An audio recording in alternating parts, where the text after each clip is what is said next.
வணக்கம். இன்று ஆவணி மாதம் 24ஆம் திகதி தென்னாசிய நுண்கலை கற்கை மையம் அண்ணாமலை கனடாவின் முத்தமிழ்ச் சங்க நிகழ்வில் கலந்து சிறப்பிக்க வந்திருக்கும் உங்கள் அனைவருக்கும் என் பணிவான வணக்கம்.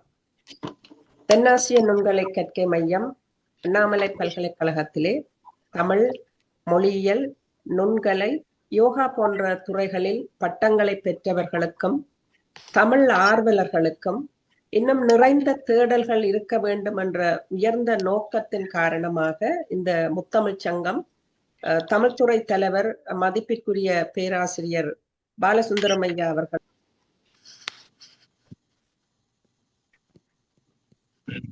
அன்மியூட்டா போயிட்டு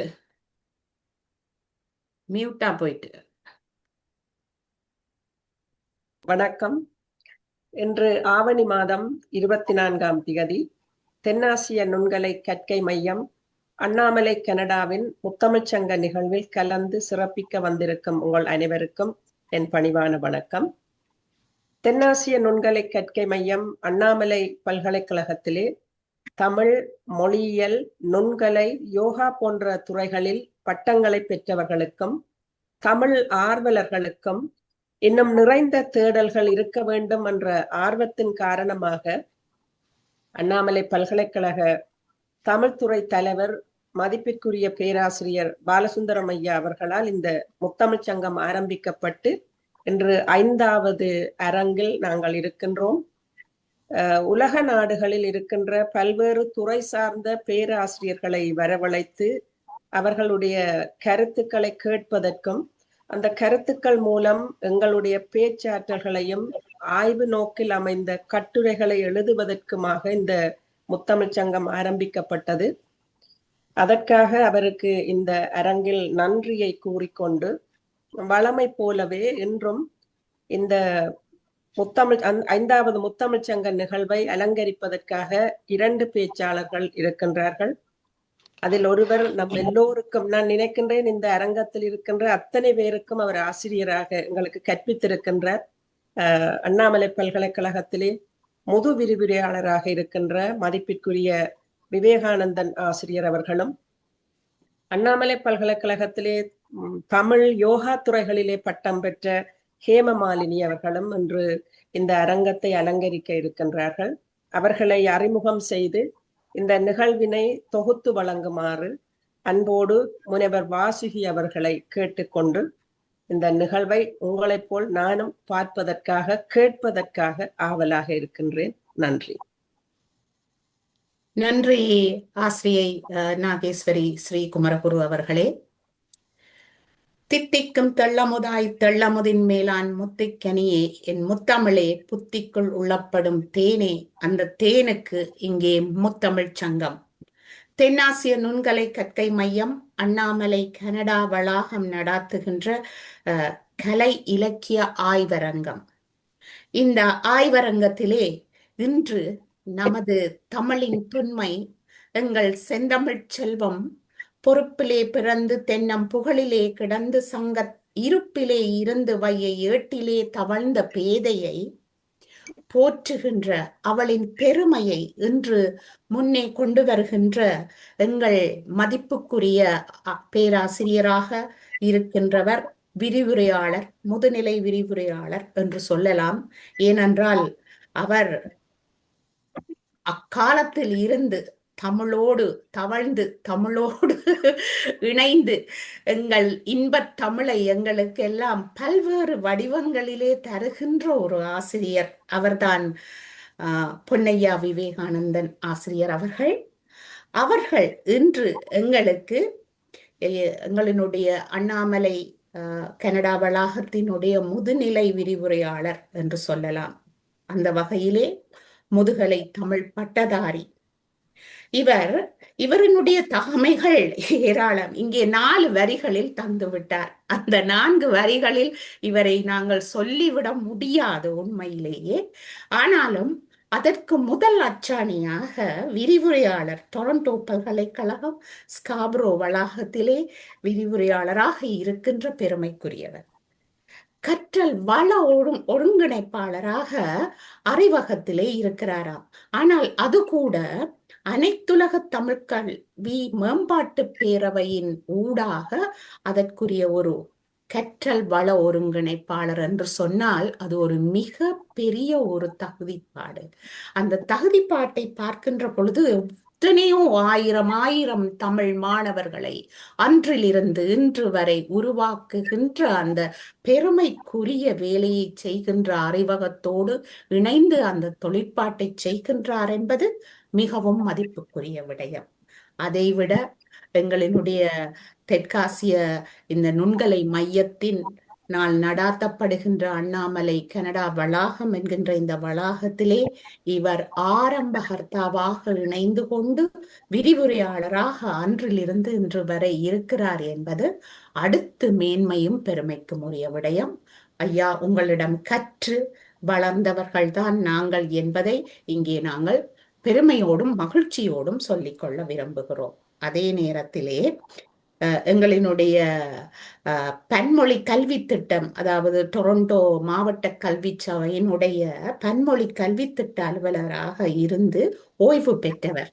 அது ஓய்வு பெற்றல் என்றது அவர் தன்னைத்தானே ஓய்வு பெற்ற படுத்தி கொண்டார். ஆனால் முழுமையான ஓய்வு அல்ல அது என்று நான் சொல்லுவேன். அதே போல 30 ஆண்டுகளுக்கு மேலாக ஆசிரியர் பணி என்று போட்டிருக்கிறார். இல்லை 40 வருடங்களுக்கு மேலான ஆசிரியர் பணி என்று நான் சொல்லுவேன். ஏனென்றால் உங்களை கனடாவிலே எனக்கு 30 வருடங்களுக்கு மேலாக தெரியும் என்பதை வைத்துக்கொண்டே கூறிவிடலாம். அதே மாதிரி இது மாத்திரமில்லை, இவருடைய அடுத்த முகங்கள் என்று பார்த்தால் கட்டுரையாளர், நிச்சயமாக நாடக எழுத்தாளர், அருமையான சமூக விழிப்புணர்வு நாடகங்களை தந்த ஒரு நாடக எழுத்தாளர், நாடக நடிகரும் கூடவே, வானொலி ஒலிபரப்பு, நிகழ்ச்சி தயாரிப்பு. இவரை நான் சிடிசி வானொலியிலே முதல் சந்தித்த பொழுது அந்த ஞாபகத்தை எனக்கு கொண்டு வருகிறது. அதே போல இவர் இப்பொழுது முனைவர் பட்டத்திற்கான ஆய்விலே இருக்கிறார். 3ஆம் வருடம் என்று குறிப்பிட்டார். அவருடைய ஆய்வு எப்படி இருக்க போகிறது என்றால், பெயர்வு சமூக புனைவிலக்கியங்களில் தமிழர் பண்பாட்டு கூறுகள் என்பது மிக அருமையான இந்த காலத்திற்கு ஏற்ற ஒரு முக்கியமான ஒரு ஆய்வு பகுதியாக அது இருக்கிறது. நிச்சயமாக எங்களினுடைய உலக தமிழ் இலக்கிய வரலாற்றிலே இந்த பெயர்வு சமூக புனைவிலக்கியங்களை பற்றிய ஒரு பார்வை மிக அவசியமாக தேவை. அந்த வகையிலே உங்களினுடைய இந்த ஆய்வு நல்லபடியாக நிறைவேறும் என்று இறைவனை பிரார்த்திக்கிறோம். அடுத்ததாக எங்களினுடைய தமிழினுடைய மொழி, அதனுடைய பெருமை, இங்கே சொன்னது போல அவள் நெருப்பிலே தவழ்ந்து வந்தவள், எங்களுடைய மறுப்பிலே பயின்ற பாவை என்று சொல்லுவார்கள். அவளினுடைய தமிழ் வரலாற்றினுடைய தமிழ் தொன்மையும் தொடர்ச்சியும் என்ற ஒரு பெரிய தலைப்பை இங்கே எங்களுக்கு சுருக்கி தேனாய் தரப்போகிறார் என்று நினைக்கின்றேன். வாருங்கள், தாருங்கள் ஐயா. நன்றி.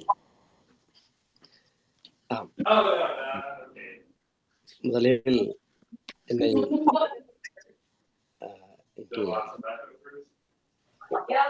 எல்லாரையும் மியூட் பண்ணணுங்க, மற்றவங்களெல்லாம் மியூட் பண்ணணும்.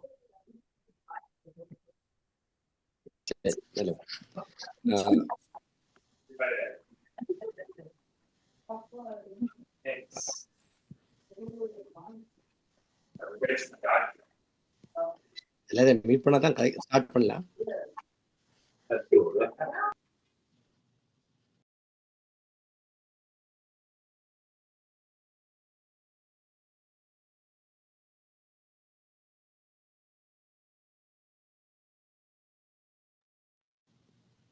சரி, ஆரம்பிக்கலாமா?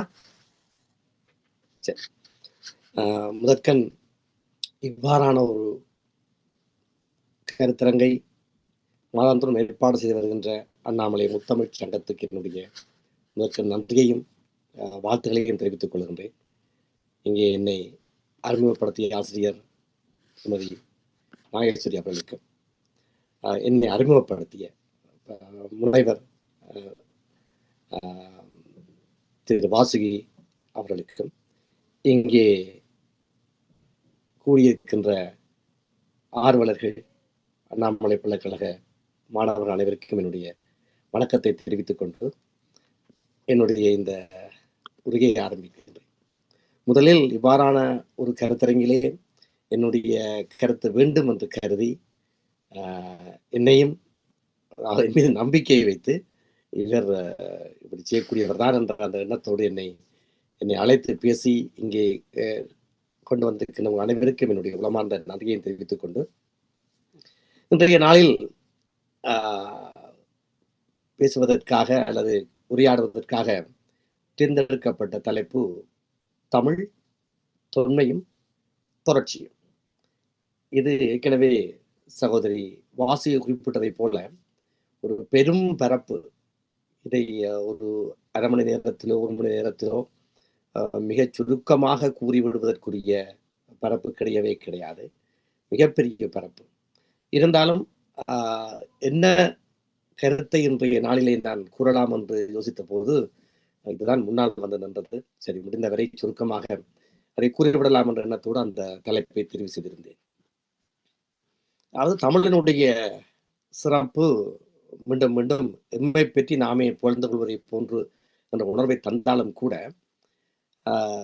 சில தலைப்புகளை நாங்கள் நினைக்கின்ற போதெல்லாம் பேசலாம், கனவிலும் பேசலாம், நனவிலும் பேசலாம்.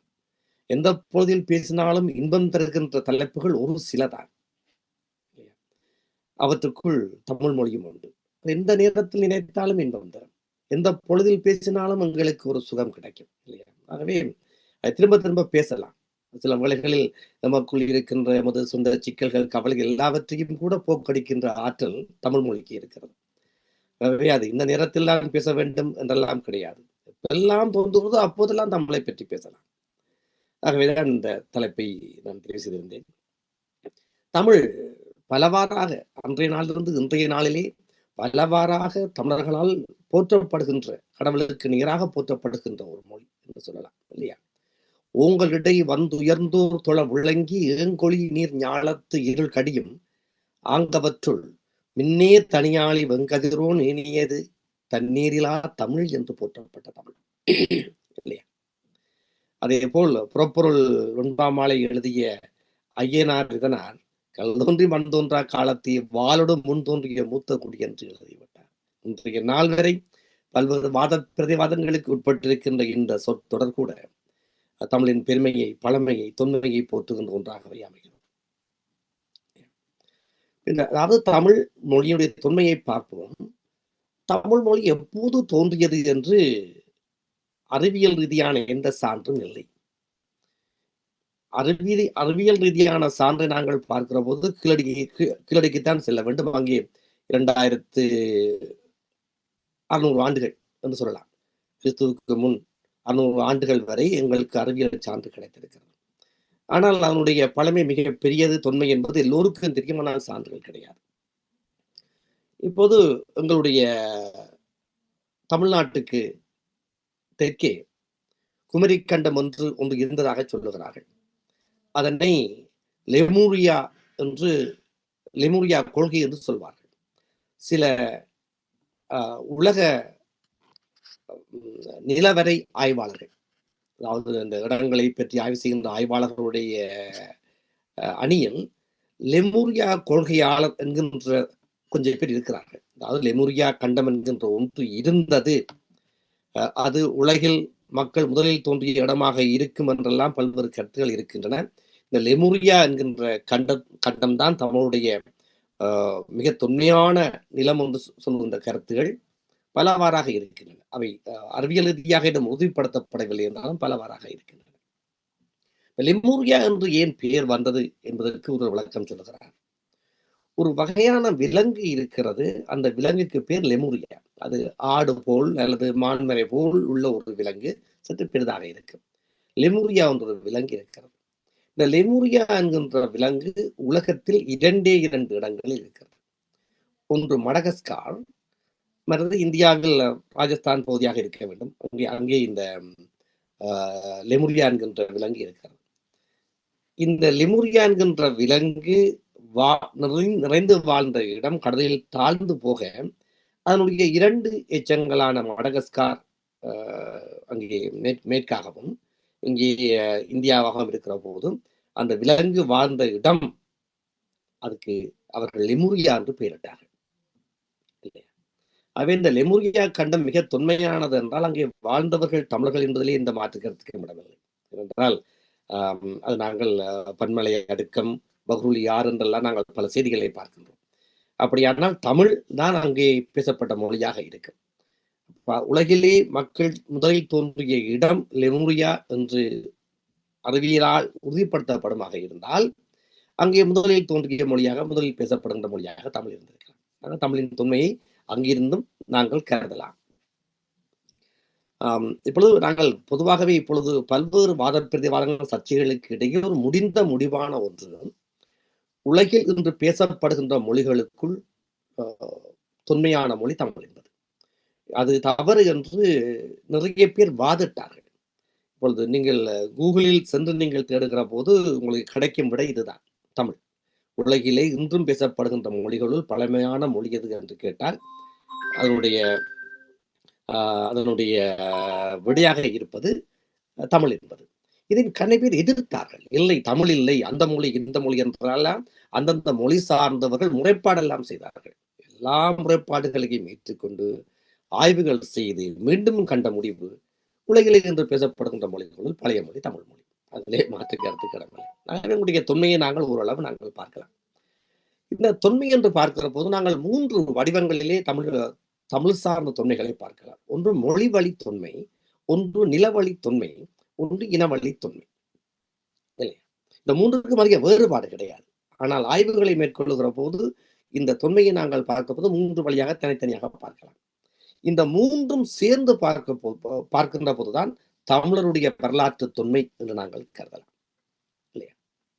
சரி, இப்பொழுது நாங்கள் இன்னொரு தலைப்புக்கு வருவோம். தமிழர். இந்த தமிழர் என்கின்ற சொல் நாம் எம்மை நாமே கூறிக்கொள்வதற்கானது அல்ல. உங்களுக்கு ஒரு பெயர் இருக்குமாக இருந்தால் அந்த பெயர் என்பது நான் என்னை கூறிக்கொள்வதற்காக அல்ல, என்னை மற்றவர் அழைப்பதற்காக எனக்கு வைக்கப்படுகின்ற பெயராகத்தான் இருக்கும். அதனால்தான் பல இடங்களில் ஒருவருக்கு இடப்படுகின்ற துணை பெயர் அல்லது பிறர் அழைக்கின்ற நிரந்தர பெயர் ஆகிவிடும். அதே போல் சில பேருக்கு சில பள்ளிகளில் சில பட்டப்பெயர் வைப்பார்கள். அந்த பட்டப்பெயரே நிலைத்து விடும், அவருடைய சொந்த பெயர் மறைந்து போய்விடும். ஏனென்றால் மற்றவர்கள் அழைப்பதனால் அவர் அழைக்கின்ற ஒரு பெயர் நிரந்தரமாகிவிடுகிறது. அதே போல தமிழினத்தோடு உறவாடிய வேற்று இனத்தவர்கள், தமிழினத்தை தெரிந்து கொண்ட வேற்று இணைத்தவர்கள் தமிழினத்தை எப்படி அழைத்திருப்பார்கள் என்று ஒரு கேள்வியை நாங்கள் போட்டு பார்க்கலாம். அவ்வாறு பார்க்கிற போது தமிழர்கள் அதாவது பேசுகின்ற மொழியால் தன்னுடைய இனத்தின் பெயரை உலகிலே குறித்த முதல் சமூகமாக தமிழ் சமூகத்தை கருதலாம். என்றால் தமிழ்தான் இந்த உலகிலே பேசப்படுகின்ற மொழிகளிலே பழைய மொழி என்றால் அவர்கள் தங்களுடைய பேசுகிற மொழியாலேயே எங்களுடைய இனத்தின் பெயரை வைத்துக் கொண்டார்கள். அதாவது தமிழ் பேசுகின்றவர்கள் தமிழர்கள், சீன மொழி பேசுகின்றவர்கள் சீனர்கள், இல்லையா? அதே போன்று இவ்வாறான ஒரு மரபை தோற்றுவித்த இனமாகவும் தமிழ் இருக்கலாம். அதாவது மொழியின் பெயரால் இனத்தை குறிப்பது. அதே போன்று தமிழை அழைக்கின்ற பிறர் தமிழ் என்ற சொல்லை உச்சரிப்பதிலே சிக்கல் இருக்கிறது. இப்பொழுது ஆங்கிலேயரை பாருங்கள், இங்கே வந்தபோது அவர்கள் டேமல் என்றுதான் சொல்வார்கள், டேமல். இவ்வாறுதான் பிறரும் தமிழ் என்ற சொல்லை உச்சரிப்பதிலே சிக்கல் பட்டார்கள். எல்லோருக்கும் தா வராது, எல்லோருக்கும் இழ் வராது, இல்லையா? ஆகவேதான் இந்த தமிழ் என்பது டேமல், தமிழ், தமிழ், திரமிட், திரவிட், திராவிட் என்று வந்திருக்கிறது என்று கார்டுவெல் என்கின்ற ஆய்வாளர் எழுதுகிறார். அதாவது இந்த திராவிடர் என்று பிறர் தமிழை குறிக்கின்ற சொல் தமிழ் சொல்லே என்பது அவருடைய கருத்து. அதாவது தமிழ் என்ற சொல்லை மிகச் சரியாக உச்சரிக்க முடியாமல் அது என்று திராவிட் என்று சொல்லப்படுகிறது. திராவிட். இப்பொழுதும் பாருங்கள், வட இந்தியாவிலே ஏகப்பட்ட பேர் இருக்கிறார்கள். அவருடைய பேர் திராவிட் என்று முடியும். திராவிட். ஒரு கிரிக்கெட் பிளேயர் இருக்கிறார், திராவிட், ராகுல் திராவிட். அவை திராவிட் என்ற சொல் அங்கே இருக்கிறது. இது தமிழ் தான் திராவிட்டாக வந்தது என்பதுதான் கருத்தாக அமைகிறது. இவ்வாறான இந்த திராவிட சொல் நீண்ட காலமாகவே புழக்கத்தில் இருந்திருக்கிறது. அங்கே குமரிப்பல பட்டர் என்பவர் இலக்கியத்திலே அவர் ஆந்திர திராவிடா பாஷை என்று குறிப்பிடுகிறார். எட்டாம் நூற்றாண்டிலே ஆந்திர திராவிடா பாஷா என்று குறிப்பிடுகிறார். அந்த திராவிடா என்பது தமிழ்தான் என்பதை பலரும் சொல்லுகிறார்கள். ஆகவே இந்த தமிழ் திராவிடம் என்கின்ற ஒன்றை நாங்கள் பார்க்கலாம். அதே வேளையில் இப்பொழுது 5000 ஆண்டுகளுக்கு முன்பாக ஹைபர் கணவாய் என்பது இமயமலைக்கு அருகே இருக்கக்கூடிய பாகிஸ்தான் வழியாக மேற்பக்கமாக வரக்கூடிய ஒரு ஒரு ஒரு பள்ளத்தாக்கு தான் இந்த ஹைபர் என்பது. அதனூடாகத்தான் ஆரிய இனம் இந்தியாவுக்குள் நுழைந்தது. வந்தவர்கள் இருந்த இனத்தோடு கடுமையாக சண்டை செய்தார்கள். அங்கு இருந்தவர்கள் யார் என்பதை பலரும் ஒத்துக்கொள்ளுகிறார்கள் இல்லை. ஆனால் இந்த லெமுரியா கண்டம், குமரி கண்டம், அங்கே கண்டெடுக்கப்படுகின்ற பல்வேறு ஆய்வு சின்னங்கள் எல்லாவற்றையும் வைத்து பார்க்கிற போதும் இந்தியா முழுவதும் பறந்து இருந்தவர்கள் தமிழர்கள் என்பது எந்தவித சிக்கலும் இல்லாமல் முடிவுக்கு வர வேண்டிய ஒரு விடயம். அவ்வாறு வந்த ஆரியர்கள் மோதினார்கள், சண்டையிட்டார்கள். சண்டையிடுகிற போது அவர்கள் குறிப்பிட்ட பெயர் தான் இந்த தமிழர், திராவிடர் என்பது இல்லையா? இதெல்லாம் சில இடங்களிலே பதியப்பட்டிருக்கின்றன. அது ஒரு பக்கம் இருக்கிறது. இவ்வாறாக இந்த நாங்கள் தமிழகத்தினுடைய புதைப்பொருள் அகழ்வாராய்ச்சிகளை மையமாக வைத்து பார்க்கிற போதும் ஒரு ஆதிச்சநல்லூர்லேயே 10,000 ஆண்டு பழமையான சூழலை நாங்கள் பார்க்கின்றோம். 10,000 ஆண்டு பழமையான சூழலை பார்க்கின்றோம் இல்லையா? இவ்வாறாக நாங்கள் இன்னும் பல தரவுகளை வைத்துக்கொண்டு மொழியின் தொன்மையை குறிப்பிடலாம். இப்பொழுது இங்கே ஒரு நூல் வெளியிடப்பட்டது. அந்த நூலை வெளியிட்டவர் மாசோ விக்டர் என்பவர். இங்கே ஒரு 58 நூல்களை ஒரு 2 மாதங்களுக்கு முன்பு இங்கே தோண்டு வழியை வெளியீடு செய்திருந்தார். அவர் பேசுகிற போது சொன்னார், தொல்காப்பியம் தான் எங்களுடைய பழைய நூல், தொல்காப்பியம் தான் எங்களுடைய பழைய இலக்கண நூல் இல்லையா? இந்த தொல்காப்பியம் முதல் இலக்கணமும் அல்ல, முதலில் எழுதப்பட்ட நூலும் அல்ல. நமக்கு கிடைத்த முதல் இலக்கணம் தொல்காப்பியம். இந்த தொல்காப்பியம் ஏறக்குறைய கிறிஸ்துவுக்கு முன் 7 நூற்றாண்டுகளுக்கு முன்பு எழுதப்பட்டது என்பதை கருணாநிதி உள்ளிட்ட பல தமிழ் தலைவர்கள் பதிவு செய்திருக்கிறார்கள். ஆனால் அறிவியல் ரீதியாக கிறிஸ்துவுக்கு முன் 300 ஆண்டு பழமை என்று சொல்லப்படுகிறது. கிறிஸ்துவுக்கு முன் 300 ஆண்டு பழமை என்று சொல்லப்படுகிறது. கருணாநிதியை போன்று நடத்திய ஒரு மகாநாட்டில் அதை கிறிஸ்துவுக்கு முன் 7ஆம் நூற்றாண்டு என்று குறித்திருக்கிறார்கள். மாசோ விக்டர் அவர்கள் கிறிஸ்துவுக்கு முன் 20ஆம் நூற்றாண்டு வரை தொல்காப்பியத்தை கொண்டு செல்கிறார். நான் நேரடியாக பேசும்போது கேட்டேன், எப்படி சொல்வீர்கள், உங்களுக்கு என்ன ஆதாரம்? கிறிஸ்துவுக்கு முன் 20ஆம் நூற்றாண்டு, கிறிஸ்துவுக்கு முன் 200 ஆண்டுகளுக்கு முன்பு, 20 நூற்றாண்டுகளுக்கு முன்பு என்றால் அதற்கு என்ன ஆதாரம் என்று கேட்டபோது அவர் சொல்லுகிறார், அவருடைய பதில் உண்மை பொய் என்பதற்கு அப்பால் சிந்தனையை தூண்டக்கூடியது. சொல்லுகிறார், தொல்காப்பியம் எழுதப்பட்டது வேண்டுமானால், எழுத்து உருப்பெற்றது வேண்டுமானால் கருணாநிதி அவர்கள் சொன்னதை போன்று கிறிஸ்துக்கு முன் 7ஆம் நூற்றாண்டாக இருக்கலாம். அதாவது ஏட்டிலே எழுதப்பட்ட காலமாக இருக்கலாம். ஆனால் தமிழுடைய இலக்கணம் எழுதப்படுவதற்கு முன்பாக பல ஆண்டுகள் வாய்மொழியாக இருந்திருக்க வேண்டும் என்பதை ஒப்புக்கொள்ளுகிறீர்களா என்று கேட்டார். அதுக்கு என்னிடம் பதில் இல்லை. ஏனென்றால் இலக்கணம் எழுத்து வடிவம் பெற முதல் நீண்ட காலம் வாய்மொழியாக அந்த இலக்கணம் இருந்திருக்க வேண்டும் என்று அவர் சொல்லுகிறார். அவ்வாறானால் குறைந்தது 10 நூற்றாண்டுகளுக்கு மேல் வாய்மொழியாக அந்த இலக்கணம் இருந்தால்தான் கிறிஸ்துக்கு முன் 7ஆம் நூற்றாண்டிலே அது ஏட்டிலே எழுதப்பட்டிருக்கும் என்கிறார். அவருடைய கூத்தை நாங்கள் சரியென்று ஏற்றுக்கொள்வோமாக இருந்தால் தமிழினுடைய தொன்மை கிறிஸ்துவுக்கு முன் 15-20 நூற்றாண்டுகளுக்கு அப்பால் செல்கிறது என்று கருத இடம் உண்டு. இந்த இடத்திலே கியாபே விஸ்வநாதம் அவர்கள் ஒரு விடயத்தை குறிப்பிடுகிறார். என்னவென்றால், தொல்காப்பியர் 200க்கும் மேற்பட்ட இடங்களில் என்மனார் புலவர் என்ப என்று குறிப்பிடுகிறார். அதாவது மற்றவர்களுக்குரிய இலக்கண விதிகளை மரபுகளை இவர் மீண்டும் எழுதுகிற போது இப்போது இருக்கக்கூடிய சில எழுத்தாளர்களை போன்று என்னுடையதுதான் என்று அவர் கூறவில்லை. இல்லையப்பா, எனக்கு முன்னால் எழுதியதைத்தான் நான் திருப்பியும் எழுதுகிறேன் என்று அவர் குறிப்பிடுகிறார். அல்லது எனக்கு முன்னால் எல்லாம் இவ்வாறு சொல்லியிருக்கிறார் என்று குறிப்பிடுகிறார். எனவே 200க்கும் மேற்பட்ட இடங்களில் என்மனார் புலவர் என்ப என்று தொல்காப்பியர் குறிப்பிடுவதை வைத்துக் கொண்டு பார்த்தால் தொல்காப்பியத்துக்கு முன்பாகவும் இலக்கணங்கள் இருந்திருக்கின்றன.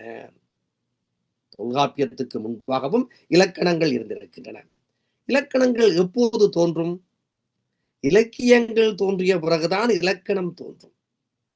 அதாவது இலக்கணம் என்பது சில வரையறைகளை, விதிகளை கொண்டது. மொழியை எவ்வாறு பயன்படுத்த வேண்டும் என்ற விதிகளை கொண்டது இல்லையா? அப்படி பார்க்கிற போது பொதுவாகவே ஒரு பாதையை நாங்கள் ஏற்படுத்தி விடுவோம். இந்த பாதையில் செல்கின்ற வாகனங்கள் விபத்து நேருகிற போது, சிக்கல் வருகிற போது அங்கே பாதைக்கான விதிகளும் அங்கே சாய்கைகளும் வந்துவிடும். அதுபோன்றுதான் இலக்கியம் எழுதப்பட்டு வருகிற போது, அந்த இலக்கியம் அல்லது ஒரு பாடலாக பாடப்பட்டு வருகிற போது அங்கே சில சிக்கல்கள் தோன்றுகிற போது அதை ஒழுங்குபடுத்துவதற்காக இலக்கணம் தோன்றும். ஆகவே தொல்காப்பியத்துக்கு முன்பு இலக்கணம் இருந்திருக்கிறது, இலக்கண நூல்கள் இருந்திருக்கின்றன. அந்த இலக்கண நூல்களுக்கு முன்பு இலக்கியங்கள் இருந்திருக்கின்றன. அந்த இலக்கியங்களுக்கு முன்பாக ஒரு மொழி எழுத்து வடிவம் பெற்றிருக்க வேண்டும். ஒரு எழுத்து வடிவம் பெறுகின்ற மொழி அதற்கு பல நூற்றாண்டுகளுக்கு முன்பாக பேசப்பட்டு வந்திருக்க வேண்டும் என்று கியாபி விஸ்வநாதம் பிள்ளை சொல்லுகிறார். அவர் சொல்வதை பார்த்தோமானால் தமிழனுடைய தொன்மையின் நீட்சி எங்கோ சென்று கிட்டத்தட்ட திரு விக்டர் அவர்கள் சொன்ன காலகட்டத்தை எட்டுகிறது இல்லையா?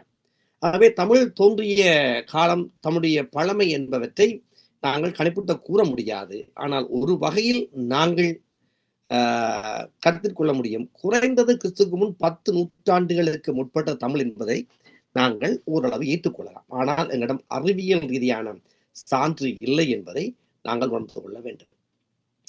ஒரு சுவையான ஒரு செய்தியோடு நான் இந்த தமிழின் தொன்மை என்ற பகுதியை முடிக்கின்றேன். ஏகப்பட்ட விடயங்கள் இருக்கின்றன. தமிழின் தொன்மையை பற்றி பேசுவதற்கு ஏகப்பட்ட விடயங்கள் இருக்கின்றன. அண்மையிலே இந்த சிந்துவெளி தொடர்பாகவும் கீழடி தொடர்பாகவும் ஆய்வுகளை செய்து வருகின்ற பாலகிருஷ்ணன் என்பவர் அழகான ஒரு வரியை சொல்லுகிறார்.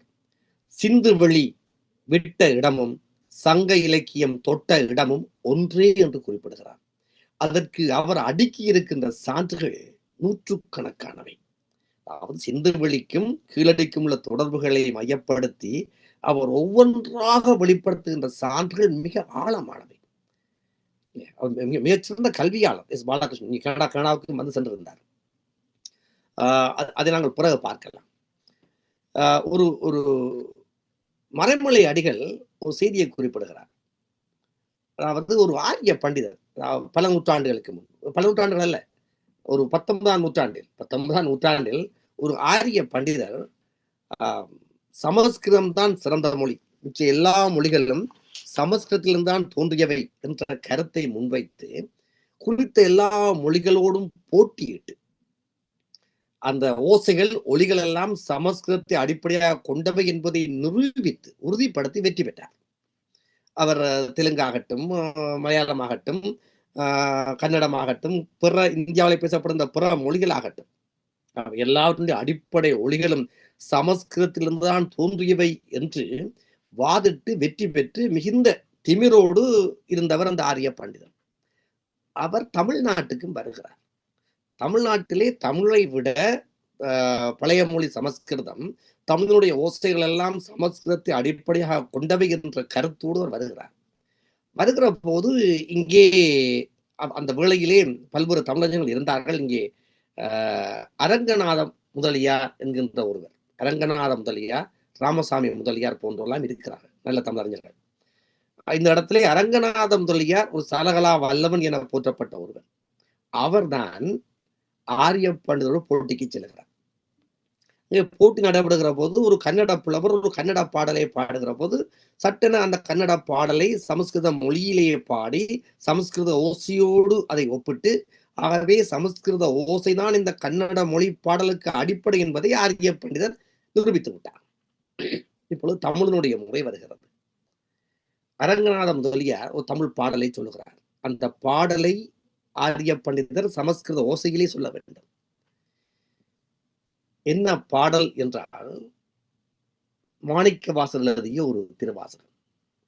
வெளியாட் பிணையாம் விளங்கியலால் மயிலாம் மிளற்று மொழியால் கிளியாம் முதுவார்தம் முடித்தொகைகள் களியா களற்று தில்லை கூத்தன் கையிலை முத்தம் மலைத்தோன் கொளியாத்திகளும் பொழிற்கெழிலாம் எங்கள் குலதெய்வமே. வெளியால் பிணையாம், விளங்கிய மயிலாம், மிளற்று மொழியால் கிளியாம் என்று அந்த பாடல் வரும். இந்த பாடல் எங்களுடைய லகரத்தையும்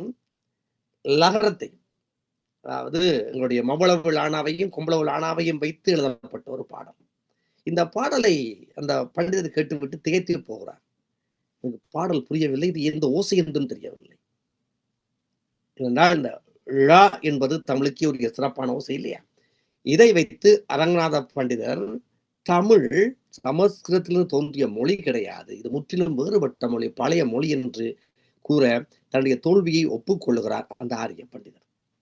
இதெல்லாம் நடைபெற்ற பல்வேறு சம்பவங்கள். இவ்வாறாக தமிழுடைய தொன்மையை நாங்கள் பல வடிவங்களில் பார்க்கலாம். இனத்தின் தொன்மையாக பார்க்கலாம், மொழியின் தொன்மையாக பார்க்கலாம், நிலத்தின் தொன்மையாக பார்க்கலாம். எப்படி பார்த்தாலும் தமிழ் மொழி பல வகையிலும் மிக நீண்ட தொன்மையான மொழி என்பதற்கு மாற்றுக்கிறது கடவுள். இப்பொழுது இன்னும் அடுத்த விடயத்துக்கு வருவோம்.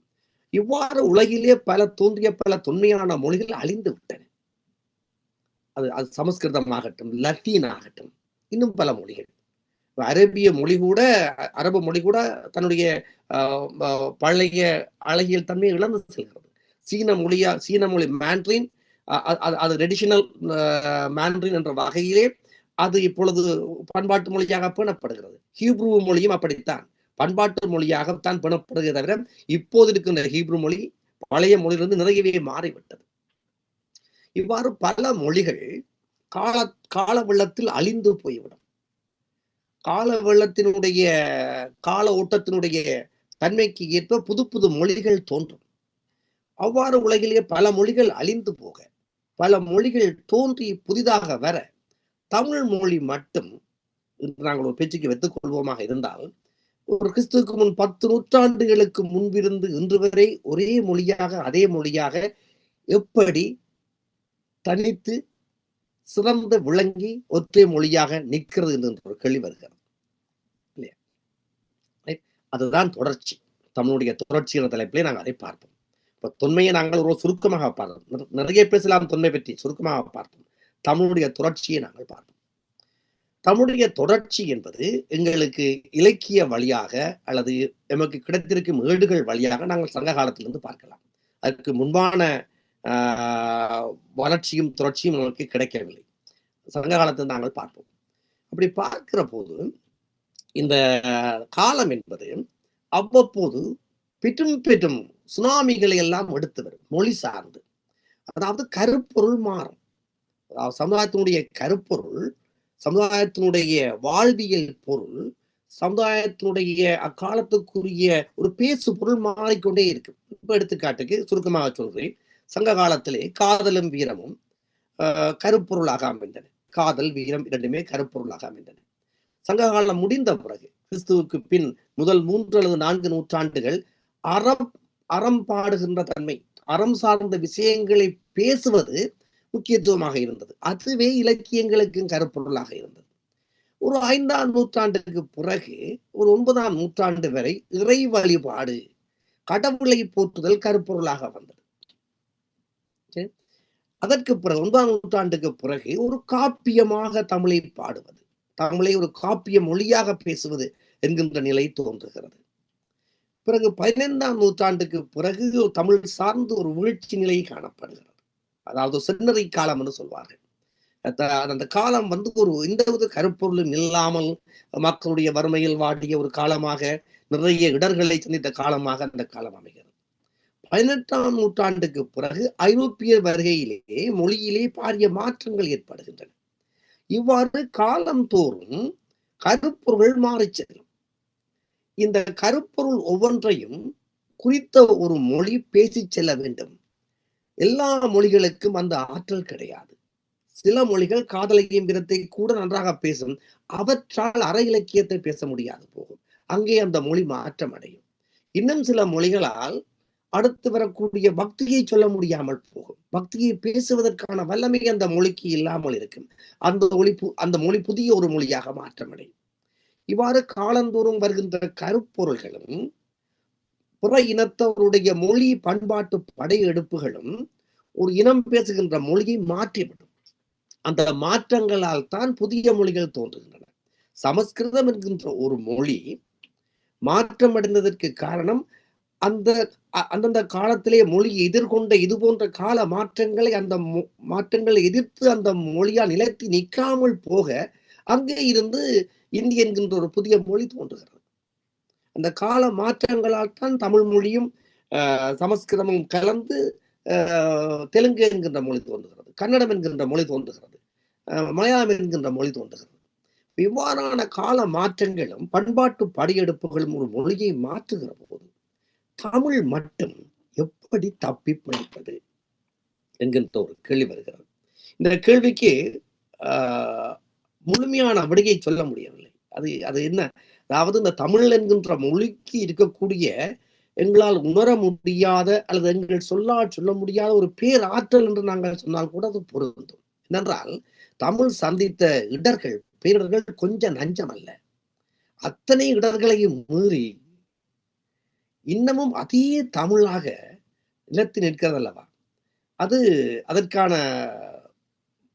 அந்த விடையை முழுமையாக சொல்ல முடியாது. நாங்கள் அப்படி இப்படின்னு சொல்லாமே தவிர அந்த ஆற்றலை வெளிப்படுத்த அல்லது விளங்க வைக்க எங்களோட மொழி இல்லாமல் இருக்கிறது. ஒரு சங்க காலத்தில்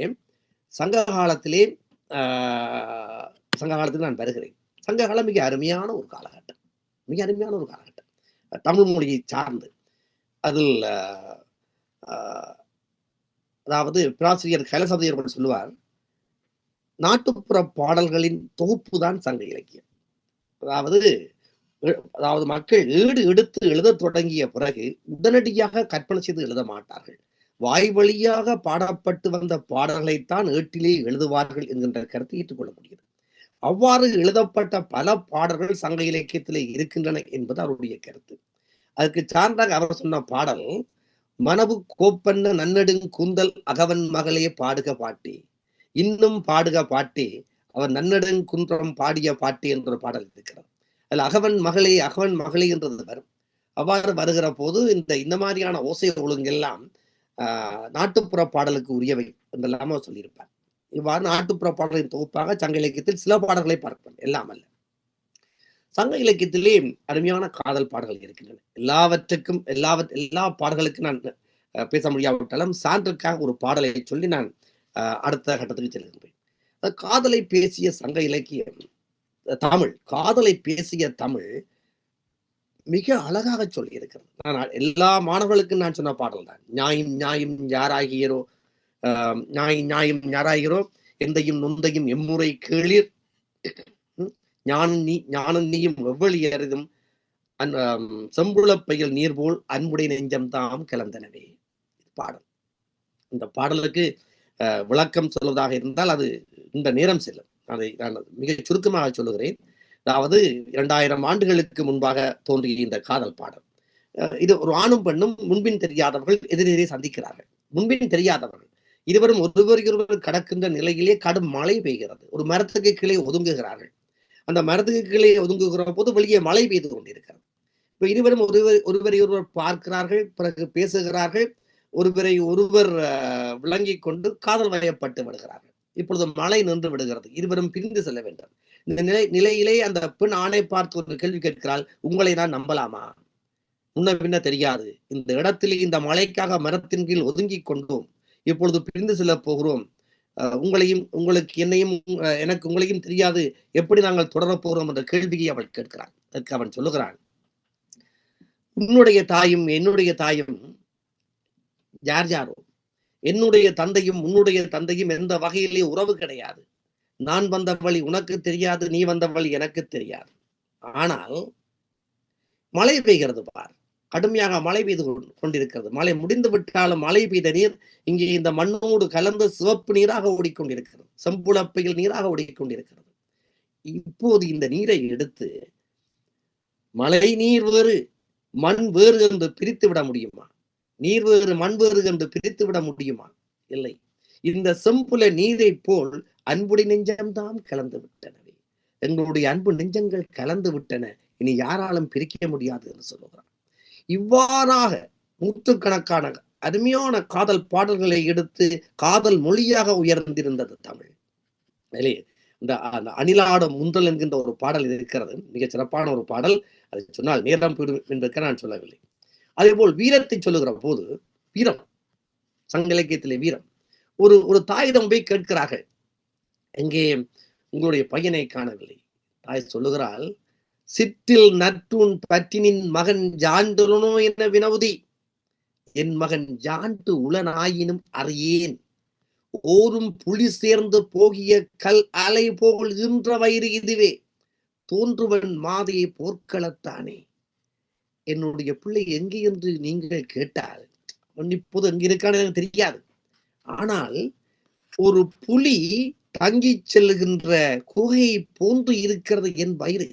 ஆகவே எனது மகன் எங்காவது ஒரு போர்க்களத்தில் தான் நிற்பான் என்று அந்த தாய் சொல்லுகிறாள் இல்லையா? ஆகவே இது போன்று வீரம் சார்ந்த பல்வேறு பாடல்கள் இருக்கின்றன. உங்களுக்கு தெரியும், இப்பொழுது யுத்தம் நடப்பதாக இருந்தால் நாடுகளுக்கு இடையே யுத்தத்தை எப்படி செய்ய வேண்டும் என்பதற்கு ஐக்கிய நாடுகள் சபையிலே விதி இருக்கிறது. இன்னெல்லாம் வெளியேற்றிய பிறகுதான் யுத்தம் செய்ய வேண்டும். இந்த விதி இப்பொழுது ஐக்கிய நாடுகள் சபையிலே இருக்கிறது. 2500 ஆண்டுகளுக்கு முன்பு இந்த போர்க்கள விதி தமிழர் இடத்தே இருந்திருக்கிறது. ஆவும் ஆணியற் பார்ப்பன மாக்களும் பெண்டிரும் பிணியுடை ஈரும் பேணி தென்புலம் வாழ்நருக்கு அருங்கடன் இருக்கும் பொற்போட் புதல்வரை பொறாதீரும் எம் அம்பு கடிது விடும் நுண் அரண் சேர்மின் என்று பசுக்களை போன்ற பார்ப்பனர்கள், பெண்கள், நோயுடையவர்கள் தமது தென்புலத்து கடமைகளை செய்வதற்கு ஒரே ஒரு பிள்ளையை கொண்டிருக்கின்ற குடும்பம், அந்த பிள்ளையையும் கொண்டு வெளியேறி விடுங்கள், நாங்கள் போர் செய்கிற போது எங்கள் அம்பு எந்த திசையிலும் பாயலாம் என்று யாரையெல்லாம் வெளியேற்ற வேண்டுமோ அவர்களெல்லாம் வெளியேற்றிவிட்டு யுத்தம் செய்கின்ற ஒரு யுத்த மாண்பை மரபை 2500 ஆண்டுகளுக்கு முன்பு பார்க்கிறோம். ஆகவே வீரம் சிறந்த மொழியாக, காதலை பேசுகின்ற மொழியாக, ஒரு வீரத்தை பேசுகின்ற மொழியாக தமிழ் செழித்த காலம் சங்க காலம். அதற்கு பிறகு சமூகம் மாறுகிறது. தமிழர்கள் தம்மை ஆட்சி செய்த காலம் மாற்றம் அடைந்து இப்பொழுது களப்பிற என்கின்ற ஒரு காலம் வருகிறது. ஒரு இருண்ட காலம் தோன்றுகிறது தமிழரிடையே. தமிழர் அல்லாதோர் தமிழரை ஆட்சி செய்கின்ற ஒரு காலம் வருகிறது. தமிழ் மக்களிடையே பல்வேறு சமூக சிக்கல்கள் தோன்றுகின்றன. பொய், களவு, பித்தலாட்டம் என்று பல்வேறு தீய செயல்கள் தோன்றுகின்றன. இந்த இடத்திலே தமிழால் காதலை பாட முடியுமா? யுத்தமே இல்லை, சண்டையே இல்லை, வீரத்தை பாட முடியுமா? தமிழ் பாடிய காதலும் வீரமும் இல்லாது போக புதிதாய் ஒரு பொருள் வருகிறது, மக்களுக்கு அறமூட்ட வேண்டும். முடியுமா தமிழால்? காதலை பாடிய தமிழால் அறத்தை பாட முடியுமா என்று ஒரு கேள்வி வருகிறது. தமிழ் பாடிய அன்று பாடிய அறம்தான் இன்று உலகமெங்கும் கொண்டாடப்படுகின்றது. திருக்குறள் சங்கமருவிய காலத்திலே களப்பிற காலத்திலேயே எழுந்த திருக்குறள் என்கின்ற அறநூல் என்று ஒட்டுமொத்த உலகத்தாலும் கொண்டாடப்படுகின்ற உயர்ந்த நூலாக இருக்கிறது. திருக்குறள் பற்றி நான் இங்கே சொல்லவில்லை. திருக்குறளோடு சேர்ந்து எழுந்த நூல்கள் பல, ஒன்றல்ல இரண்டல்ல, ஏகப்பட்ட நூல்கள் உருவாகின. அதாவது நான்மணிக்கடிகை, இன்னா 40, இனியவை 40, நாலடியார் என்று பல்வேறு நூல் எல்லாம் உருவாகின. இந்த நூல்கள் எல்லாமே அறம் சொல்லின. திருக்குறள் சொல்லாத அறத்தை எவரும் சொல்ல முடியாது. திருக்குறள் எல்லோருக்கும் தெரியும் என்பதனால் அதை தவிர்த்து இன்னும் சில கருத்துக்களை சொல்லுகின்றேன். குஞ்சி அழகும் கொடுத்தானை கோட்டழகும் மஞ்சள் அழகும் அழகல்ல, நெஞ்சத்து நல்லம் ஜாம் எனும் நடுவு நிலைமையால் கல்வி அழகே அழகு என்கிறது நாலடியார். அதாவது நீங்கள் உங்களை அழகுபடுத்தி செல்வீர்களே, தலையை தலையை முடித்து சீவி முடித்து பல்வேறு மஞ்சள் பூசி இன்னும் பல வழிகளிலே உங்கள் உடலை அழகுபடுத்தி செல்வீர்களே, அதெல்லாம் அழகு கிடையாது. கல்வி அழகே அழகு என்கிறது இது நாலடியார். அக்காலத்திலே தோன்றிய நான்மணி கடிகை என்கின்ற நூல் அருமையான ஒரு அறத்தை சொல்கிறது. நிலத்துக்கு அணி என்ப நெல்லும் கரும்பும், குளத்துக்கு அணி என்ப தாமரை, பெண்மை நலத்துக்கு அணி என்ப நாணம், அவைக்கு பால் மூத்தோர் இன்மை, வெல்வது வேண்டின் வெகுளிவுடல், வெல்வது வேண்டின் கோபத்தை விடுங்கள் வெற்றி பெறுவீர்கள், ஈன்றாளின் என்ன கடவுளும் இல்லை, தாய்க்கு ஒப்பாக கடவுள் கூட கிடையாது என்கிறது நான்மணி கடிகை. இன்னா 40 என்ன சொல்லுகிறது? கொடுங்கோல் மரம் மன்னர் கீழ்வாழ்தல் இன்னா, கொடுங்கோல் மரம் மன்னர் கீழ்வாழ்தல் இன்னா, நெடுநீர் புனையின்றி நீந்துதல் இன்னா, அடுமொழியார் தொடர்பு இன்னா, தடுமாறு வாழ்தல் உயிருக்கு இன்னா என்கிறது இன்னாமொழி 40. இனியவை நாட்பது என்ன சொல்லுகிறது? குளவி தளர் நடை காண்டல் இனிது, மழலை கேட்டல் அமிழ்தினும் இனிது, ஊனை தின்று ஊனை பெருக்காமை இனிது, கற்றறிந்தால் கூறும் கர்ம பொருள் இனிது, ஒளிபட வாழ்தல் இனிது, கயவரை கைகளிந்து வாழ்தல் இனிது. இது போன்று அப்போது தோன்றிய ஏலாதி திரிகடகம் போன்ற அறநூல்கள் அத்தனையும் மிக அற்புதமான அறக்கருத்துக்களை சொல்லுகின்றன. காதலை பேசிய தமிழ், வீரத்தை பேசிய தமிழ், அறக்கருத்துக்களை பேசுகின்ற அறமொழியாக, நீதிமொழியாக உயர்ந்து நிற்பதை நாங்கள் இங்கே பார்க்கின்றோம். அதாவது பல மொழிகள் காதலை மட்டும்தான் பாடலாம், பிற கருத்துக்களை அந்த மொழிகளிலே பாட முடியாது என்று நிலை வருகிற போது அந்த மொழிகள் எல்லாம் வழக்கொழிந்து போக தமிழ் காலத்திற்கு ஏற்ற வகையிலே தன்னை மீண்டும் நிலைநிறுத்தி அறமொழியாக உருக்கொள்கிறது. இப்பொழுது மீண்டும் காலம் மாறுகிறது, மீண்டும் காலம் மாறுகிறது. காதலை பாடிய தமிழ் மிக வெற்றிகரமாக அறத்தை பாடியது. அறம் பாடிய தமிழ் அடுத்து ஒரு பேரிடர் நிறைந்த சூழல் நோக்கி செல்கிறது. இப்போது கடவுளை பாட வேண்டும், இறைவனை பாட வேண்டும், பக்தி மொழியாக உருக்கொள்ள வேண்டும். முடியாது என்றார்கள் எத்தனையோ பேர். மிக குறிப்பாக சமஸ்கிருத பண்டிதர்கள் கடவுளை பாடுவதற்கு சமஸ்கிருதம் தவிர உலகிலே வேற மொழி இல்லை என்று கருதுகிறவர்கள், தமிழை நீச மொழி என்று சொன்னவர்கள், தமிழால் கடவுளை பாடக்கூடாது என்பதை தடுத்தவர்கள். அறம் பாடிய தமிழ் பக்தி மொழியாக உருக்கொள்கிறது. பக்தி மொழி என்றால் சாதாரண பக்தி மொழி அல்ல. அது மாணிக்கவாசனுடைய திருவாசகத்தை நீங்கள் கேட்க வேண்டும். திருவாசகத்துக்கு உருகாதார், ஒரு வாசகத்துக்கு முருகார். அத்துணை சிறந்த பக்தி மொழியாக உருக்கொள்கிறது. அந்த ஆற்றல் தமிழுக்கு எப்படி வருகிறது? இதைத்தான் ஆரம்பத்திலே சொன்னேன், எனக்கு விடை தெரியவில்லை. அதாவது தமிழர்கள் ஆட்சி செய்யவில்லை, அதுதான் முக்கியம். களப்பிரர் என்பவர்கள் தமிழர்கள் அல்ல. அங்கே மன்னர்களின் ஆதரவு அறவே கிடையாது. களப்பிரரை அடுத்து வந்தவர்கள் பல்லவர்கள், அவர்களும் தமிழர்கள் அல்ல. அங்கே தமிழ் மொழிக்கு ஆதரவே கிடையாது. ஏறக்குறைய 8 நூற்றாண்டுகள் தமிழர்களால் ஆளப்படாத தமிழகத்தில் தமிழ் தன்னைத்தானே உருமாற்றிக் கொண்டு காதல் மொழியிலே இருந்து அறமொழியாக, அறமொழியிலே இருந்து பக்தி மொழியாக மாறுகிறது. எப்படி சாத்தியம்? அந்த ஆற்றல் எப்படி அந்த மொழிக்கு வந்தது? உண்மையிலேயே தமிழை பாடி, தமிழை தாய்மொழியாக கொண்டு தமிழால் தங்கள் கருத்துக்களை சொன்ன புலவர்கள் இருக்கிறார்களே, தமிழ் சான்றோர்கள் இருக்கிறார்களே, அவர்கள்தான் தனி மனிதர்களாக தமிழை காப்பாற்றி வந்தவர்கள். அதில் எந்த மாற்று கருத்துக்கு இடமில்லை. சமூகம் பக்தியை நோக்கி நகர்கிறது. பக்தியை நோக்கி நகர்கிற போது நாங்கள் சற்றே வரலாற்று காலத்தையும் பார்க்க வேண்டும். அதாவது இயற்கை வழிபாட்டோடு என்ற சமூகம் சங்கமருவிய காலத்துக்குள்ளே கட்டமைக்கப்பட்ட இயக்க நிலை வழிபாட்டை நோக்கி நகர்கிறது. சமணம் என்கின்ற ஒரு சமயம் வருகிறது, பௌத்தம் என்கின்ற சமயம் வருகிறது. இந்த 2 சமயங்களும் பல்வேறு கருத்துக்களை கொண்டு வருகின்றன. ஆனால் அந்த சமய கருத்துக்கள் எல்லாம் தமிழ் மொழியிலே இல்லை.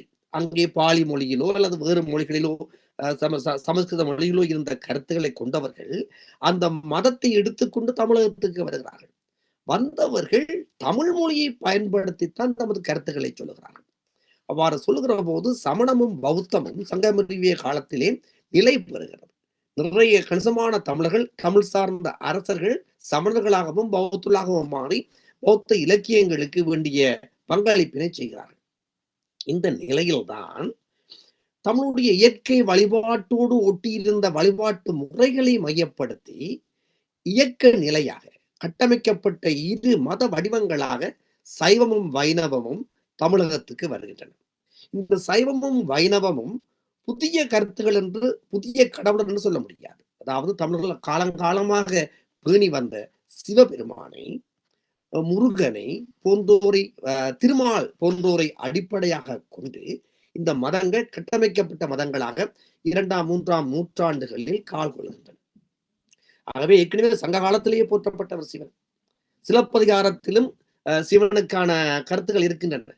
நிலவு கதிர் முடித்த நீலிருஞ்சென்னி உலகு பொதி உருவத்து உயர்ந்தோன் சேவடி மரஞ்சேர் வஞ்சிய மாலையோடு புனைந்து என்று சிவனை பற்றி சிலப்பதிகாரம் குறிப்பிடுகிறது. பௌத்த நூலாகிய மணிமேகலை கூட முதல் விழி நாட்டத்து இறையோன் முதலாய் பதிவால் சதுக்கத்து தெய்வம் இறாக என்று சிவனை குறிப்பிடுகிறது. இவ்வாறு சிவ வழிபாடு தொடர்கின்ற வேளையில் ஒரு 3ஆம் நூற்றாண்டு, நான் நினைக்கிறேன் காரைக்கால் அம்மையாருக்கு முன்பான ஒரு காலகட்டத்தில் சைவம் என்கின்ற கட்டமைக்கப்பட்ட இயக்க நிலை வழிபாட்டு முறை கால் ஊன்றுகிறது. மக்கள் அதை நோக்கி நகர ஆரம்பிக்கிறார்கள். ஆகவே சமணம் பௌத்தம் என்பன மிகச்சிறந்த கருத்துக்களை கொண்டிருந்தாலும் இந்த சைவம் வைணவம் என்பன ஒரு சங்ககால வழிபாட்டு தொடர்ச்சியின் நீட்சியாக மக்களிடையே நிலை பெறுகிறது. ஆகவேதான் கணிசமான தமிழர்கள் சைவம் வைணவம் என்ற 2 மதங்களுக்குள்ளும் உள்வாங்கப்படுகிறார்கள். ஏனென்றால் அவை இரண்டும் மக்களுக்கு நெருக்கமாக இருந்தன. மக்களுடைய அன்றாட வாழ்வோடு நெருக்கமான விடயங்களாக அமைந்து கொள்ள அங்கே வருகிறார்கள். இந்த இடத்தில் நாங்கள் பக்தி இலக்கியங்கள் என்று சொல்லப்படுகிற போது நாங்கள் உடனடியாக திருமுறைகளுக்கு தான் செல்வோம். திருமுறைகள் இல்லையா? திருமுறைகள் என்றால் அங்கே திருஞான சம்பந்தருடைய திருமுறைகள் முதல் 3, அதே முதல் பாடல் தோருடைய செவியன் விடையோர் பாடல். அதுக்கு முன்பாக நாங்கள் ஒன்றை பார்க்க வேண்டும். அதாவது திருஞான சம்பந்தருக்கு முன்பாக இந்த பக்தி இலக்கியத்தினுடைய தொடக்குனர் யார், தொடங்கி வைத்தவர் யார் என்று பார்க்கிற போது காரைக்கால் அம்மையாரை விலக்கி விட்டு செல்ல முடியாது. காரைக்கால் அம்மையார் எழுதிய திருவாலங்காட்டு மூத்த திருப்பதிகம், திருவந்தாதி போன்றவை எல்லாம், அதாவது தமிழிலே அந்தாதி என்கின்ற அந்த மரபை முதலிலே தமிழில் கொண்டு வந்தவர் காரைக்கால் அம்மையார்.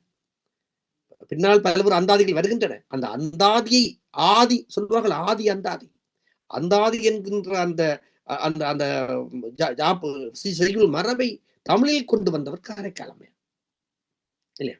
காரைக்கால் அம்மையார் சொல்லுகிறார், நாமாலை சூடியும் நம் ஈசன் பொன்னடிக்கே பூமாலை கொண்டு புனைந்து அன்பாய் என்கிறார். அதாவது சிவனை வழிபட்ட சிவ வழிபாட்டை தமிழ் இலக்கிய வடிவத்தில் தொடக்கி வைத்தவராக காரைக்கால் அம்மையாரை கருதலாம் இல்லையா? அந்த காரைக்கால் அம்மையாரை இப்படி சொல்லுகிற போது சேக்கிழார் சொல்லுகிறார். சேக்கிழாருடைய வரி இது. காரைக்கால் அம்மையார் எவ்வாறு இறைவனை வேண்டுகிறார்? இரவாத இன்ப அன்பு வேண்டி பின் வேண்டுகின்றார். பிறவாமை வேண்டும் மீண்டும் பிறப்புண்டேல் உன்னை என்றும் மறவாமை வேண்டும் இன்னும் வேண்டும் நான் மகிழ்ந்து பாடி அரவாணி ஆடும் போது உன் அடியின் கீழ் இருக்க என்றார். இவ்வாறு காரைக்கால் அம்மையார் இறைவனை வேண்டுவதாக சேக்கிழார் குறிப்பிடுகின்றார். ஆகவே இந்த பக்தி இலக்கியம் தமிழ், அறம்பாடிய தமிழ் இப்படித்தான் மெல்ல மெல்ல பக்தி இலக்கியத்துக்குள் வருகிறது. இதிலே மிக முக்கிய பங்கு திருஞான சம்பந்தருக்கு இருக்கிறது. திருஞான சம்பந்தர் பிறப்பால் பிராமணர். ஆனால் இறை வழிபாட்டை அவர் தமிழில் தொடங்குகிறார். இது பிராமண குலத்திற்கு எதிரான ஒரு முதல் முயற்சி. அதாவது பிராமண குலத்துக்கு எதிராக ஒரு பிராமண குலத்தவரால் முன்னெடுக்கப்பட்ட ஒரு எதிர்முரண் முயற்சி இது. அதாவது திருஞான சம்பந்தர் தமிழிலே இறைவன் வழிபாட்டை தொடக்கி வைத்தார். ஏற்கனவே காலக்கிழமை தொடக்கி வைத்து விட்டார். அதை தொடர்கிறார் திருஞான சம்பந்தர். ஆனால் தமிழால் இறைவனை பாடக்கூடாது. அதாவது சமஸ்கிருதம் தவிர்ந்த வேறு எந்த மொழியாலும் இறைவனை பாடக்கூடாது என்பதிலே மிக கடுமையாக இருந்தவர்கள் பிராமணர்கள். அதை இவர் உடைக்கிறார். உங்களுடைய கதைகளின்படி இது 3 வயது என்று சொல்லப்படுகிறது. அது அப்படி இருக்க வாய்ப்பில்லை. அவர் தோருடைய செவியன் விடையேறியோ தூவன் மதிசூடி காடுடைய சுடலை பொடி பூசியன் உள்ளங்கவர் கல்வன் என்று தமிழால் இறை வழிபாட்டை தொடக்கி வைக்கிறார். ஒரு கேள்வி வருகிறது. இறை வழிபாடு என்பது சமஸ்கிருதத்துக்குரியது என்று பிராமணர் கருதியிருந்த வேளையிலே திருஞான சம்பந்தர் தமிழை ஏன் தேர்ந்தெடுத்தார்? அவர் ஏன் தமிழை தேர்ந்தெடுக்க வேண்டும் என்கின்ற ஒரு கேள்வியை போட்டு பாருங்க. அவர் பிராமணர், நன்றாக சமஸ்கிருதம் தெரியும். ஆனால் தமிழை ஏன் தேர்ந்தெடுக்கிறார்? தமிழால் ஏன் பாட விளைகிறார் என்று இரண்டு விதமான விடைகளை பார்க்கலாம். அதாவது சம்பந்தருக்கு முன்பாகவே சமணம் பௌத்தம் என்கின்ற 2 வட இந்திய மதங்களோடு தமிழகத்துக்கு வந்தவர்கள் தமது மத கருத்துக்களை பரப்புவதற்கு தமிழையே தேர்வு செய்தார்கள். அது வெற்றி அளித்தது. சமணர்கள் தமிழிலே தங்களுடைய கருத்துக்களை விதைத்தார்கள். நாலடியார் முழுதாக சமண இலக்கியம். சிலப்பதிகாரம் எழுதிய இளங்கோவடிகள் சமணர். மணிமேகலை எழுதிய சித்தலை சாத்தனார் பௌத்தர். ஆகவே அவர்கள் தங்களுடைய சமய கருத்துக்களை வெற்றிகரமாக செயலாற்றுவதற்கு தமிழை தேர்ந்தெடுத்தார்கள். ஆகவே சிவனுடைய பெருமையை சைவத்தின் பெருமையை சொல்வதற்கு நானும் தமிழை தேர்ந்தெடுக்க வேண்டும் என்று சம்பந்தர் கருதி இருக்கலாம். ஒன்று. இரண்டாவது, அத்தனை மக்களுக்கும் சமஸ்கிருதத்தை கற்றுக் கொடுத்து இறைவன் புகழை கொண்டு செல்வதை விட தமிழால் இறைவன் புகழை கொண்டு செல்லலாம் என்று விரும்பினார். அதாவது அவருடைய உள்நோக்கம் என்னவென்றால் சமஸ்கிருதத்தை நிலைநிறுத்துவதல்ல, சிவனின் புகழை உலகெங்கும் பரப்புவது. இந்த அடிப்படையில் திருஞான சம்பந்தர் தமிழிலே இறைவனை பாடுகின்ற பணியை தொடங்கினார். அதனால் தான் பின்னால் வந்த சம்பந்தர் சொல்லுகிறார், இன்னிசையால் தமிழ் பரப்பும் ஞான சம்பந்தன். அதாவது இன்னிசையால் சைவ சமயத்தை அல்ல, தமிழ் பரப்பும் ஞான சம்பந்தன். இது ஒரு பிராமணனால் நிகழ்த்தப்பட்டது என்பதை நீங்கள் நினைவிலே கொள்ள வேண்டும். இன்று வரை பிராமண சமூகத்துக்குள் திருஞான சம்பந்தன் என்ற பெயரை வைப்பதில்லை. ஏனென்றால் திருஞான சம்பந்தன் பிராமண சமூகத்துக்கு ஒரு கோடாரி காப்பு இல்லையா? ஆகவே இந்த பக்தி மொழியாக தமிழ், அது நான் சொல்ல வேண்டியதில்லை. உங்களுக்கு சுந்தரர் பாடல்கள் தெரியும், திருநாவுக்கரசருடைய பாடல்கள் தெரியும், மாணிக்கவாசருடைய பாடல்கள் தெரியும். இறைவனை பாடுவதற்கு மிகச்சிறந்த பக்தி மொழியாக தமிழ் தன்னை உருவாக்கி கொண்டது. அதில் நான் சுவையான ஒன்றை உங்களுக்கு சொல்ல வேண்டும். மாணிக்கவாசகர் உடைய பாடல்கள் எல்லாம், அதான் மாணிக்க வாசகம், அவ்வளவுதான். அதுக்கு மேல அதுக்கெல்லாம் விளக்க முடியாது. திருவாசகத்துக்கு உருகாதார், ஒரு வாசகத்துக்கு முருகாதார். திருவாசகத்தை அக்குவர் ஆணிவராக படித்துவிட்ட ஜிஜி போ அந்த புகழ்ந்து எழுதுகிறார். இன்னும் ஒரு கதை இருக்கிறது, சொன்னால் அது நேரம் போய்விடும், அதை விடுவோம்.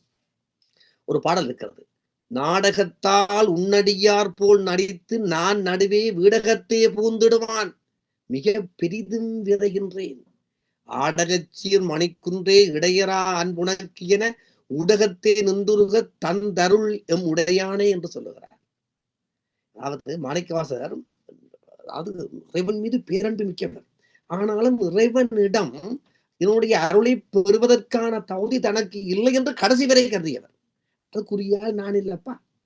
என்ன சொல்லுகிறார், நாடகத்தால் உன்னடியார் போல் நடித்து நான் நடுவேன் என்று விடுவேன். என்னென்றால் நான் எல்லாம் உண்மையா உன் மீது பக்தி கொண்டு என்ன நம்ப முடியாது, எனக்கு தெரியாது, சாதாரண மனுஷன். ஆனால் நான் உன் விடகத்தை வந்துவிட வேண்டும். ஆகவே உன்னது அடியார்கள் இருக்கின்ற அந்த கூட்டத்துக்குள்ளே சென்று நானும் நின்று விட்டால் நீ உனது அடியார்களை அங்கே எடுக்கிற போது கூடவே நானும் வந்து விடுவேன் என்கிறார். இப்போது பாருங்கள், பஸ்ஸிலே ஏற வேண்டும், பஸ் நிறுத்தகத்திலே நிறைய பேர் நிற்பார்கள் பஸ்ஸில் ஏறுவதற்கு. இங்கு இல்லாவிட்டால் நீங்கள் தமிழ்நாட்டிலே பார்க்கலாம், ஊர்லேயே பார்க்கலாம். நீங்கள் அந்த கூட்டத்துக்குள் ஒருவாக நின்று விட்டால் நீங்களாக பஸ்ஸிலே ஏற வேண்டியதில்லை, கூட்டமாக உங்களை ஏற்றிவிடும். அதே போன்றுதான் நாடகத்தால் உன் அடியார் போல் நடித்து நான் நடுவே விடகத்தையே பூந்திடுவேன் என்கிறார். இது போன்று நெக்குறுகின்ற உணர்வை உருக்குகின்ற எத்தனை பாடல்களை நாங்கள் பார்க்கலாம். திருக்கோவையார் என்கின்ற அவர் எழுதிய இலக்கியத்திலே ஒரு காட்சி வருகிறது. எனக்கு இன்னும் ஒரு 10 நிமிடங்கள் தாருங்கள், முடித்து விடுவேன். எழுதிய நாடகத்திலே ஒரு காட்சி வருகிறது. அதாவது திருக்கோவையார் என்பது காதலன் காதலி என்கின்ற இரண்டு உறவுகளுக்கு இடையே நடைபெறுகின்ற நிகழ்ச்சியை அடிப்படையாக கொண்ட பக்தி இலக்கியம். அதாவது இறைவனை காதலனாகவும் காதலியை ஒரு பக்தியாகவும் வைத்து எழுதப்பட்டது திருக்கோவையார். சங்க இலக்கியத்தினுடைய அகக்கூறுகள் பெரிதும் நிறைந்த பக்தி இலக்கியம் திருக்கோவையார். அங்கு ஒரு காட்சி வருகிறது. என்ன காட்சி என்றால், தலைவியும் தோழியும் வெளியே வாசலை பார்த்து கொண்டிருக்கிறார்கள். தலைவி வாசலை பார்த்து கொண்டிருக்கிறார்கள். கார்காலம் வந்து விட்டது, என்னுடைய மன்னன் தேரை இன்னும் காணவில்லையே, எப்போது மன்னன் வருவான் என்று பார்த்து கொண்டிருக்கிறார். கார்காலம் வந்துவிட்டால் வேறு ஊர்களுக்கு பிழைப்பு தேடி சென்ற கணவன் திரும்பி வீட்டுக்கு வந்துவிட வேண்டும். வந்து விடுவார்கள் கார்காலத்திலே. எல்லா வீடுகளுக்கும் வந்து விட்டார்கள். இந்த தலைவியின் வீட்டுக்கு மட்டும் தலைவன் பெறவில்லை. தலைவன் வருகைக்காக அவள் காத்திருக்கிறாள். அந்த வேளையிலே தோழி வேகமாக ஓடோடி வருகிறாள். தோழி வேகமாக வருவதை பார்த்ததுமே அவளுக்கு மகிழ்ச்சி பொங்குகிறது. ஆகா, என் தலைவன் வருகின்ற செய்தியை சொல்வதற்காக தோழி ஓடி ஓடி வருகிறாளே என்று. என்ன, தோழி வேகமாக வந்தபோது தலைவி கேட்கிறாள், என்னடி காரோ வந்தது, இல்லை என் தலைவன் தேரோ வந்தது என்று இவள் கேட்க, அவள் சொல்லுகிறாள், ஒன்றுமே இல்லை, நான் சும்மாதான் ஓடி வந்தேன் என்கிறாள் அவள். அவள் தலைவிக்கு சப்பென்று போய்விட்டது. இருவரும் பிறகு கலந்துரையாடுகிறார்கள். ஏன் என்னுடைய தலைவன் வருவதற்கு தாமதமாகிறது? எல்லா வீடுகளுக்கும் வந்து எல்லா பெண்களும் மகிழ்ச்சியாக இருக்கிறார்கள், நான் மட்டும் வாடி வதங்கி கிடக்கிறேன். தோழி சொல்லுகிறாள், சில வேளைகளிலே வார வழியில் திருடர்கள் எல்லாம் அவருடைய அடித்து பொருளை பறித்து ஏதும் நடந்திருக்குமோ? இல்லை இல்லை, கடைசி வரைக்கும் இல்லை. என்னுடைய தலைவன் மிகச்சிறந்த வீரன், அவனை யாரும் வெற்றி கொண்டு விட முடியாது. எத்தனையோ தடவைகள் இவ்வாறு நடந்து வெற்றி பெற்று வீடு திரும்பியவன், அவனை யாரும் பொருட்கொடுக்க முடியாது என்கிறாள் தலைவி. சில வேளைகளில் தலைவி யோசிக்கிறாள், சில வேளைகளில் போன இடங்களிலே வேறு யாரேனும் பெண்ணை பார்த்து என்று தோழி இழுக்க, இல்லை கடைசி வரைக்கும் இல்லை, அவருக்கு நான் மட்டும்தான், என்னை ஒரு நாளும் அவர் மறக்க மாட்டார் என்று தலைவியை வாதாடுகிறாள். சற்று நேரம் கழித்து தலைவி யோசிக்கிறாள், அப்படித்தான் நடந்திருக்க வேண்டும், அதுதான் நடந்திருக்க வேண்டும், அது நடந்தால் மட்டும்தான் தலைவன் என்னிடத்தே வராது இருப்பான் என்று தலைவி தனக்குள் சொல்லிக் கொள்கிறாள். தோழி கேட்கிறாள், என்னடி அப்படி என்னதான் விஷயம், எனக்கும் சொல்லு. இல்லடி, அப்படித்தான் நடந்திருக்க வேண்டும், அது நடந்தால் மட்டும்தான் அவன் என்னை மறப்பான் என்று சொல்ல, இப்பொழுது தோழிக்கு என்னடா ஆயிற்று, சொல்ல மாட்டேன் என்கிறாள். சொல்லடி, என்ன ஆயிற்று, என்ன பிரச்சனை, ஏன் அவன் உன்னை மறப்பான்? அதுதான் நடந்திருக்க வேண்டும், அப்படித்தான் நடந்திருக்க வேண்டும். அவர் வருகிற வழியிலே ஒரு மலை இருக்கிறது, அந்த மலைக்கு பொதிகை என்று பெயர். அந்த பொதிகை மலையிலே தமிழ் மொழி எப்போதுமே ஒலித்துக் கொண்டிருக்கும். வருகிற வழியிலே பொதிகையிலே ஒலிக்கின்ற அந்த தமிழ் மொழியின் ஓசை அவர் காதிலே விழுந்திருக்குமாக இருந்தால் மட்டுமே அவர் என்னை மறப்பார் என்று திருக்கோவையாரிலே மாணிக்க வாசகர் தமிழை தூக்கி வைத்து போட்டுகின்றார். இதையே கம்பன் சொல்லுவான், சீதையை தேடி போகின்ற அனுமனை பார்த்து, அனுமானி போகிற வழியிலேயே பொதிகை இருக்கிறது, மறந்து மதன் அருகே சென்று விடாதே, சென்றால் நீ சீதையை தேடும் பணியை மறந்து விடுவாய். இது கம்பன் இல்லையா? இவ்வாறு எமது புலவர்கள் தமிழ் மொழியினுடைய பேசுபொருள் பாடுபொருள் மாறுகிற போதெல்லாம் தங்களை உருமாற்றி தமிழை வளர்த்தார்கள். தமிழால் இறைவனை பாடினார்கள், அதனால் தமிழை பெரிதும் போற்றினார்கள். ஆண்டாள், அதாவது இந்த பாசுரங்களை பாடிய ஆழ்வார்கள் எல்லாம் தமிழை தூக்கி வைத்துக் கொண்டாடி இருக்கிறார்கள். அங்கேயே சமய போட்டி இருந்தது, மத போட்டி இருந்தது, சைவத்துக்கும் வைணவத்துக்கும் மத போட்டிகள் இருந்தன, மறுப்பதற்கு இல்லை. ஆனால் இருவருமே, அதாவது இங்கே நாயன்மாரும் சரி, மாணிக்க வாசகரும் சரி, இங்கே பாசுரம் பாடிய ஆழ்வார்களும் சரி, தமிழை கடவுளுக்கு எதிராக போற்றினார், கடவுளுக்கு நிகராக போற்றினார்கள். அதிலே மாற்று கருத்துக்கும் இல்லை. அதிலே ஆண்டாள் அதி உச்சம். கற்பூரம் நாருமோ கமலப்பு நாருமோ திருப்பாவள செவ்வாய்தான் தித்தித்திருக்குமோ மறுபொசித்த மாதவன் தன் வாய்ச்சுவையும் நாட்டமும் விருப்புற்று கேட்கிறேன் என்று காதலால் இறைவனை பாடிய ஆண்டாள் அவள். அரங்கனை ஆண்டவள், அதனால் ஆண்டாள் ஆனவள் இல்லையா? இவ்வாறு இது ஆழ்வார்களுடைய பாடல்கள் எங்கு உச்சம் தொடர்கின்றன. என்னை கேட்டால் சொல்வேன், தமிழ் மொழி மீண்டு எழுந்து நிலை நின்று இன்று வரை ஆளுமைமிக்க மொழியாக தேர்வதற்கான அடிப்படை வரலாற்று நிகழ்வு அது பக்தி மொழியாக உருக்கொண்டமைதான். இறைவனை பாடுகின்ற மொழியாக உருக்கொண்ட போது பட்டி தொட்டி என்கும் எல்லோரும் தமிழால் இறைவனை வழிபடத் தொடங்கினார்கள். அங்கே தமிழ்தான் வளர்ச்சி பெற்றது, தமிழ்தான் உயர்ச்சி பெற்றது இல்லையா? அதுக்கு பிறகு, அதாவது அதுக்கு பிறகு வருகிறது காப்பிய காலம். காப்பிய காலத்திலே காப்பியம் என்கின்ற ஒரு மிக பெரும் பரப்புக்குள் தமிழ் நுழைகிறது. அந்த வேளையில் தான் தமிழ்நாட்டை தமிழர்கள் ஆட்சி செய்கிறார்கள். பல்லவரிடம் இருந்து சோழர்கள் தமிழ்நாட்டை கைப்பற்றுகிறார்கள். தமிழர்கள் மீண்டும் தமிழர்கள் ஆளப்படுகின்ற ஒரு ஆட்சி நிலைமை தோன்றுகிறது. அதனால் அங்கே தமிழ் காப்பிய மொழியாக பெரும் சிறப்பு பெறுகிறது. காப்பிய மொழியாக தமிழ் பெற்ற சிறப்புகளை எல்லாம் நான் இங்கே அதிகம் சொல்லவில்லை, நேர சுருக்கம் கருதி சீவக சந்தாமணி, கம்பர் எழுதிய ராமாயணம், அங்கே தொடர்ந்து நலவன்பா என்கின்ற இன்னும் ஒரு இலக்கியம், ஔவையார் பாடல்கள், ஒட்டக்கூத்தர் பாடல்கள் என்று அந்த காலத்திலே பல்வேறு பாடல்கள் சிறந்து விளங்கின. அவை எல்லாவற்றுக்கும் அடிப்படை காரணம் தமிழர் தமிழத்தை ஆண்டவைதான். ஆனால் சோழர் ஆட்சி முற்று முழுதாக தமிழ் இலக்கியங்களை போற்றி ஆட்சி என்று நான் சொல்ல மாட்டேன். ஏனென்றால் அதுவரையில் ஆலயங்களுக்குள் இருந்த சமஸ்கிருதத்தை அரச சபைக்கு எடுத்து வந்து ஏறக்குரிய ஆட்சி மொழிக்குரிய அந்தஸ்தை வழங்கியவர்கள் சோழர்கள். இதை மறக்க முடியாது. அதாவது தமிழுடைய தூய தமிழ் பெயர்கள் எல்லாம் சமஸ்கிருத பேராக மாற்றம் அடைவதற்கு காரணமான அடித்தளத்தை வகுத்து சோழ சாம்ராஜ்யம். அருள்மொழி என்கின்ற பெயர் ராஜராஜ சோழன் ஆகிறது இல்லையா? அதுபோன்றும் பல்வேறு தமிழ் பெயர்களை சமஸ்கிருத பெயரை வைப்பதற்கான சூழல், சமஸ்கிருதம் ஏறக்குரிய ஆட்சி மொழி என்கின்ற ஏறக்குரிய ஆட்சி மொழியான தகுதியை பெறுகின்ற காலமெல்லாம் சோழ காலத்தில் தான் ஏற்பட்டது. அது இன்னும் ஒரு செய்தி. ஆனாலும் காப்பியமாக தமிழ் செழித்து வளர்ந்தது. காப்பிய காலத்துக்கு பிறகு மிகப்பெரிய பேரிடர் காலம் தோன்றுகிறது. என்னவென்றால் சோழருடைய ஆட்சி இல்லாமல் போய் பாண்டியருடைய ஆட்சியும் இல்லாமல் சென்று நாயக்கர் ஆட்சி, வடநாட்டார் ஆட்சி என்று பல்வேறு ஆட்சிகள் தமிழ்நாட்டிலே கோலோச்சுகின்றன. அங்கே ஒரு புறத்திலே வீர சிவாஜியினுடைய சத்திரபூஜிகள் வந்து ஆட்சி செய்கிறார்கள். அங்கே நவாப்பினுடைய இஸ்லாமியர்கள் வந்து இங்கே ஆட்சி செய்கிறார்கள். இன்னும் ஒரு பக்கத்திலே கிருஷ்ணதேவராயருடைய நாயக்கர்கள் ஆட்சி செய்கிறார்கள். ஆகவே தமிழ்நாட்டை தமிழர்கள் ஆட்சி செய்யாமல் பகுதி பகுதியாக பிரித்து பலரும் ஆட்சி செய்த காலகட்டமாக பார்க்கின்றோம். ஏறக்குறைய 15ஆம் நூற்றாண்டில் இருந்து 18ஆம் நூற்றாண்டு வரை 300 நூற்றாண்டுகள். இந்த 300 நூற்றாண்டுகள் தமிழ் சந்தித்த பேர் இடர்காலம். இந்த இடர்காலத்திலே தமிழை வளர்த்தவர்கள் நான் என்னை கேட்டால் சொல்லுவேன், உயர்ந்தவர்கள், உயர்ந்த சான்றோர்கள். அங்கே ஆதரிப்பதற்கு அரசர்கள் இல்லை, அவர்களுக்கு பணம் கொடுப்பதற்கு பெரிய வள்ளல்கள் கிடையாது. இருப்பினும் ஆங்காங்கே வாழ்ந்த வள்ளல்களால் தமிழை வளர்த்தார்கள் பலர். இவற்றினிடையே நான் இன்னும் சொல்ல வேண்டும், திருமூலருடைய தனி சாப்டர்.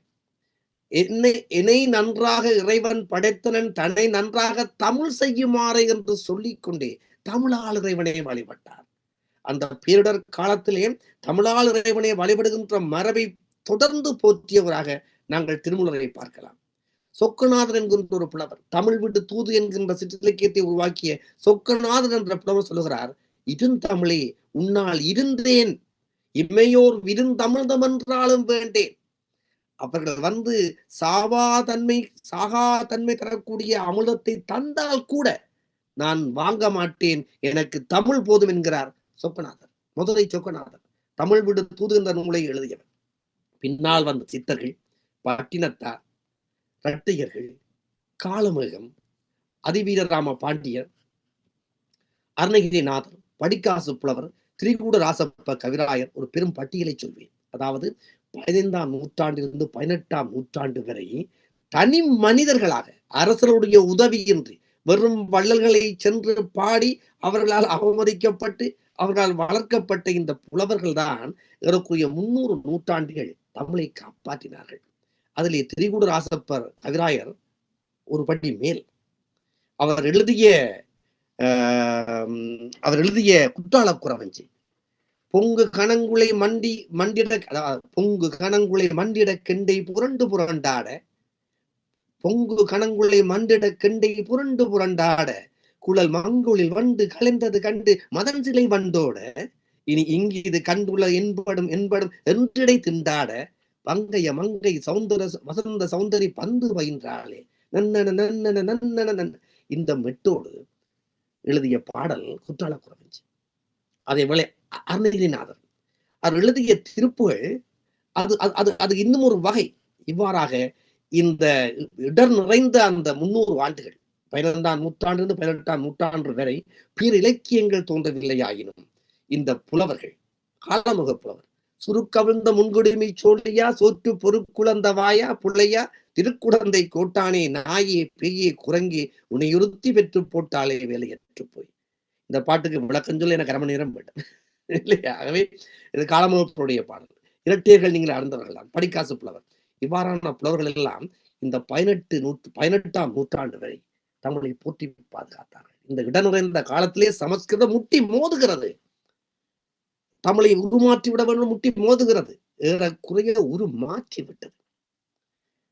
ஏறக்குறைய உருமாற்றி அது தமிழும் சமஸ்கிருதமும் கலந்த ஒரு வகையான புதிய நடையிலே அது உருப்பெறுகிறது. இந்நிலையில்தான் ஐரோப்பியருடைய காலம் தோன்றுகிறது.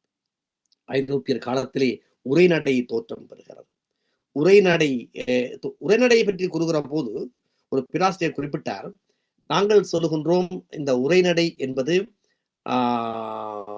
ஐரோப்பியரால் அறிமுகப்படுத்தப்பட்டது. உண்மையிலே உரைநடையை சீர்படுத்தியவர்கள் வேண்டுமானால் ஐரோப்பியராக இருக்கலாம். ஆனால் தமிழில் உரைநடை எங்களுடைய உரைநடை ஆசிரியர்களால் ஏற்கனவே தொடங்கப்பட்டு விட்டது. தமிழில் உரைநடை வழக்கம் இல்லை, வழக்கத்தை தோற்றுவித்தவர் ஐரோப்பிய என்று கூறிவிட முடியாதுன்னு சொல்லுவார். உண்மை இருக்கிறது. எங்களுடைய உரையாசிரியர்கள் எல்லாம் ஜாப்பு மரபு இல்லாமல் தமிழை எழுதி இருக்கிறார்கள். அது அந்த காலத்து உரைநடை தான். அதுக்கு பிறகு வேண்டுமானால் பல்வேறு மாற்றங்களோடு ஐரோப்பிய காலத்திலே வேறு உருப்பெற்றிருக்கலாம். இவ்வாறாக ஐரோப்பியர் காலத்தில் தமிழ் மிகச்சிறப்பு பெறுகிறது. அதுக்கு மிக முக்கியமான காரணம், மதத்தை பரப்புவதற்காக வந்த பாதிரியார்கள் தமிழை கற்றார்கள். தமிழை கற்ற பாதிரியார் தங்களுக்கு தெரிந்த ஆங்கில மொழியோடு தமிழை ஒப்பிட்டார்கள். ஒப்பிடுகிற போது தம்முடைய பெருமைகளை சிறப்புகளை உணர்ந்து அவர்கள் தாம் தமிழஞ்சலாக மாறினார்கள். அப்படித்தான் நாங்கள் பார்க்கலாம். வீரமா முனிவர், ஜிஜு போன்றவரை அப்படித்தான் பார்க்கலாம். இப்படிப்பட்ட பாதிரியார்கள் ஐரோப்பிய காலத்திலே தமிழை அடுத்த கட்டத்திற்கு கொண்டு சென்றார்கள். இப்பொழுது தமிழுடைய கருப்பொருள், அதாவது இறைவனையும் வேந்தனையும் பாடிக்கொண்டிருந்த தமிழின் கருப்பொருள் சமுதாயத்திலே மக்களை பாடுகின்ற நிலைமைக்கு வருகிறது. அந்த வைரமுத்து எழுதுகிறார் பாரதியாரை பற்றி. மன்னரின் அந்த புறத்தில் திருப்பள்ளி எழுச்சி பாடிக்கொண்டிருந்த தமிழை தெருவுக்கு இழுத்து வந்து ஏழையின் பசிக்கு விண்ணப்பம் எழுத பழக்கியவன் பாரதியார். இவ்வாறு தமிழ் காலத்துக்கு ஏற்ப தன்னை உருக்கொள்ளுகிறது. ஆக நான் முடிக்கின்ற நேரம். ஆக நான் என்ன சொல்கிறேன் என்றால், தமிழுடைய தொன்மை நாங்கள் முதலில் பார்த்தோம். தோற்றம் என்பது ஒவ்வொரு காலகட்டத்திலும் தமிழர்கள் வாழ்கின்ற அந்த கருப்பொருள் வருகிற போது, பேரிடர் வருகிற போது, பண்பாட்டு படையெடுப்புகள் நிகழ்கிற போது அந்த மொழி அழிந்து விடும் அல்லது உரு மாறிவிடும்.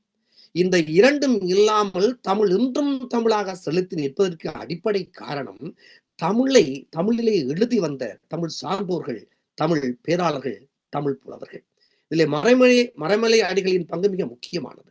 ஏறக்குறைய தமிழும் சமஸ்கிருதமும் கலந்து ஒரு புது நடை தோற்றம் கொண்ட போது அதை எதிர்த்து மெல்ல மெல்ல சமஸ்கிருத சொற்களை நீக்கி நீக்கி நீக்கி தூய தமிழாக கொண்டு வந்ததிலே மறைமலை அடிகள் போன்றோருக்கு மிகப்பெரிய பங்கு இருக்கிறது. இன்னும் ஒரு பொழுது நாங்கள் அதை விரிவாக பேசலாம். இல்லை என்றால் தமிழ் என்று இரண்டும் கலந்த ஒரு நடையாக இந்த வேறு மொழியாக மாற்றம் சொல்லக்கூடிய அபாயத்தை நெருங்கி இருந்தது. நீங்கள் சுப்பிரமணிய பாரதியார் எழுதிய உரைநடைகளாக நீங்கள் பார்க்கலாம். அங்கே அக்னி, ஜுவாலை, ஸ்திரீ, புருஷன் என்றுதான் சொற்கள் இருக்கு. அவையெல்லாம் பிற்காலத்திலே தீ, சுடர், ஆண், பெண் என்றெல்லாம் மாறியதை பார்க்கலாம். இவ்வாறு ஒரு காலகட்டத்திலே சமஸ்கிருதமும் தமிழும் கடந்து அது ஒரு மணி பிரபால நடை என்கின்ற பேரோடு இருந்த காலத்தில் அதை மாற்றி இன்றைய தமிழுக்கு முன்பு நாங்கள் எடுத்து வந்திருந்தோம். ஆகவே நாங்கள் இன்னும் தொடர்ச்சியாக பல்வேறு காரணங்களை சொல்ல முடியும். தமிழுடைய தொடர்ச்சிக்கான அடிப்படை எவ்வாறு அமைந்தது என்பதை முதன்மைப்படுத்தியதாக. எனினும் உங்களுக்கு நான் உழவு சொல்லியிருக்கின்றேன். நம்முடைய தொன்மை எத்தகையது, தொடர்ச்சி எத்தகையது என சொல்லியிருக்கின்றேன். தொடர்ச்சி சார்ந்து நாங்கள் இன்னும் நிறைய விடயங்களை பேசலாம். மிக சுருக்கமாகத்தான் பல விடயங்களை குறிப்பிட்டிருக்கின்றேன். காலங்களுக்கு ஏற்ப கருப்பொருள் மாறுகிற போதெல்லாம் தன்னை அதற்கு ஏற்ப தகவமைத்து, எந்த இடத்திலே நிகழ வேண்டுமோ அங்கு நிகழ்ந்து, எந்த இடத்திலே உயர வேண்டுமோ அங்கு உயர்ந்து, தன்னை நிலைநிறுத்தி எம்மையும் இன்று வரை தமிழாக வாழ வைத்துக் கொண்டிருப்பது எங்களது தாய்மொழி என்று கூறிக்கொண்டு இந்த வாய்ப்புக்கு நன்றி கூறி என்னுடைய உரையை நிறைவு செய்கின்றேன். நன்றி, வணக்கம். நன்றி ஆசிரியரே. கத்து கடல் பறித்தும் கல்லாதான் தீ வைத்தும் குத்து வடமொழியின் கூர்பட்டும் எத்தனைக்கும் வாடாத செந்தமிழின் வரலாறு கேட்டபின் ஆடாத கால ஆனைக்கால் என்றார் எங்கள் காசியானந்தன் அவர்கள். அந்த வரிகள் தான் இப்பொழுது ஞாபகத்துக்கு வருகிறது. உங்களுடைய பேச்சு அத்தகையதாக சங்க காலத்துக்கு முந்தைய காலம், கருத்தோன்றிய காலம், கரு இலக்கியமாக உருவெடுத்த காலம், கரு இலக்கிய வாய்மொழியாக பாடல் பெற்ற காலம், பாணர்கள் பாடப்பெறுதல், பாணர்களில் இருந்து புலவர்களிடம் மாறுதல் ஆகிய பல்வேறு நிலைகளில் செவ்வியல் இலக்கியம் நோக்கிய பயணம், அந்த செவ்வியல் இலக்கியம் வாய்மொழி மரபிலிருந்து எடுத்து வடிவம் பெற்ற கதை, இப்படியாக ஒவ்வொன்றாக சங்கப்பாடல்களினுடைய தொகுப்பு, அதன் சுவை, அதன் நயம், தமிழின் வளர்ச்சி, அதன் தோற்றம், இலக்கிய வகைமைகளின் மாற்றம் என்று இப்படியாக அழகு பெற ஒரு ஆற்றொழுகு நடையிலே எங்களுக்கு தமிழின் தொன்மையையும் தொடர்ச்சியையும் தந்தீர்கள். மிக்க மிக்க நன்றி. முத்தமிழ் சங்கத்தின் சார்பில் உங்களுக்கு எங்களினுடைய நன்றியை கூறிக்கொள்ள விரும்புகின்றேன். ஆம், தொட்டு சென்றீர்கள் திருமூலரை. இந்த திருமூலர் எங்களுக்கு விட்டு சென்ற அந்த திருமந்திரம் ஒரு பெருமந்திரம், உண்மைதான். அந்த வகையிலே எங்களுக்கு அடுத்ததாக எங்களினுடைய அண்ணாமலை கனடா வளாகத்திலே தமிழ் படித்து தமிழ் நிலையிலே முதுகலை படித்த இன்னும் ஒரு மாணவி, உங்கள் மாணவி வரப்போகிறார். அவர் பெயர் ஹேமமாலினி சுஜானந்த். இவரை பற்றி சொல்ல வேண்டும். இவரும் 4 வரிகளில் எனக்கு புள்ளிக்கோலமிட்டு அனுப்பியிருந்தார். ஆனால் நான் வார்த்தை கோலத்திலே கொஞ்சம் தொகுக்க வேண்டும். என்னவென்று கேட்டால், இவர் எலிமெண்டரி ஸ்கூல் வவுனியால படித்ததாக, அதாவது ஆரம்ப பாடசாலை வவுனியாவில் தொடங்கினார். அதே நேரத்திலே இவர் அதாவது கணக்கியலில பட்டம் பெற்றதாகவும், அது இங்கே கனடாவில் இருக்கிற சென்டானியல் காலேஜிலே படித்ததாகவும், அதே நேரத்திலே SRM யூனிவர்சிட்டியில தமிழ் டயாஃபோராஸ் அந்த டீச்சிங், அதாவது ஆசிரியர் பயிற்சிக்கான பட்டறைக்கான ஒரு பட்டத்தை பெற்றுக்கொண்டதாகவும், அடுத்ததாக இவர் யோகாவில டிப்ளோமா பட்டத்தை அண்ணாமலை யூனிவர்சிட்டியில பெற்றுக்கொண்டதாகவும், BA தமிழ எங்களுடைய அண்ணாமலை கனடா வளாகத்திலும், MA தமிழ அண்ணாமலை கனடா வளாகத்திலும் கற்றுக்கொண்டவர். அதனால்தான் இன்று அந்த பெற்றுக்கொண்டதை இன்று எங்களுக்கு தொட்டுத்தர வருகிறார். அதே போல இவரினுடைய வேலை தகமைகள் என்று பார்க்கிற பொழுது, இங்கே இந்த எங்களினுடைய கனடா போஸ்டிலே ஒரு தபால் லிகிதராக அவர் வேலை செய்கிறாராம். அதே நேரத்துல கனடா தமிழ் அகாடமியில தமிழ் ஆசிரியராக இருக்கிறார். அதை விட ஆயுர் யோகா விழா என்ற அந்த அதாவது இணையவழி பாடசாலை மூலமாக அங்கே யோகா ஆசிரியராகவும் இருக்கிறார். இப்படி இவர்களுடைய பரிமாணங்கள் பல்வேறு வகையிலே இருக்கிறது. அதைவிட மேலதிகமாக ஒன்றை சொல்லாமல் விட்டுவிட்டார். இவர் ஒரு மரபு கவிஞரும் கூடவே. இவருடைய மரபு கவிதையை சுவைத்த தேனி என்ற வகையிலே இவர் ஒரு சிறந்த மரபு கவிஞர் என்பதையும் இங்கே நான் சொல்லிக் கொள்ள விரும்புகிறேன். அந்த வகையிலே ஹேமா சுஜானந்த் தான் கற்றுக்கொண்டதை, தனக்கு தெரிந்த சில ஆழமான தன்னுடைய கல்வியோடு தொடர்புடைய, இங்கே இவர் யோகாவையும் தொடர்பு படுத்துகிறார், தமிழையும் தொடர்பு படுத்துகிறார். அந்த வகையில் என்ன சொல்ல போகிறார் என்றால், நாங்கள் எங்களுக்கு மிக முக்கியமான ஒன்று இந்த உடம்பு. இந்த உடம்பை நாங்கள் கவனிக்காமலே விட்டுவிட்டோம். உண்மைதான். ஓடுகிற ஓட்டத்தில், தேடுகிற தேட்டத்தில் எங்கள் நாட்டங்கள் பல்வேறு வகையாய் மாற்றம் பெற்று நின்ற நேரத்தில் நாம் நம்மை தொலைத்து நிற்பது நம் உடலை, நம் சுகத்தை நாம் பேண மறந்து விட்டோம் என்பதை இப்பொழுது நாங்கள் உணர்ந்து கொள்கிறோம். அந்த நிலையில் உடம்பெனும் கோயில் என்ற தலைப்பிலே இங்கே ஹேமமாலினி சுஜானந்த் அவர்கள் பேச வருகிறார். வாருங்கள் ஹேமமாலினி. வணக்கம். எனக்கு ஸ்கிரீன் ஷேரிங் தாரீங்களா?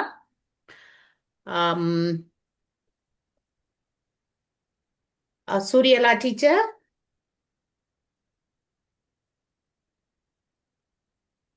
ஓகே, வந்திருக்குதா? ஓ, வந்துட்டு. வணக்கம். முதற்கண் எனக்கு முன் அருமையான தனது தமிழ் தொன்மையும் தொடர்ச்சியும் என்னும் உரையை வழங்கிய மது பேராசிரியர் ஐயா விவேகானந்தன் அவர்களுக்கும், மற்றும் இன்றைய நிகழ்வை தொகுத்து வழங்கி கொண்டிருக்கும் முனைவர் வாசுகி அக்கா, மற்றும் சூரியகலா ஆசிரியர் முனைவர் விரிவுரையாளர் ஸ்ரீ குமரகுரு நாகேஸ்வரி, ஏனைய விரிவுரையாளர்கள் மற்றும் பெரியோர்கள், சகோதர சகோதரிகள் அனைவருக்கும் எனது வணக்கம். எனக்கு முன் ஒரு தமிழ் புலி பாய்ந்து விட்டார். நான் ஒரு பூனை, கொஞ்சம் பொறுத்து கொள்ளுங்கள். ஏனென்றால் எனது பேராசிரியர் 5 வருடமாக அவரிடம் கற்று அவருக்கு பின்னுக்கு நான் இந்த உரையை எடுத்து வர்றது ஒரு வகையில் பெருமையாகவும் இருக்கிறது, இன்னொரு வகையில் பயமாகவும் இருக்கிறது.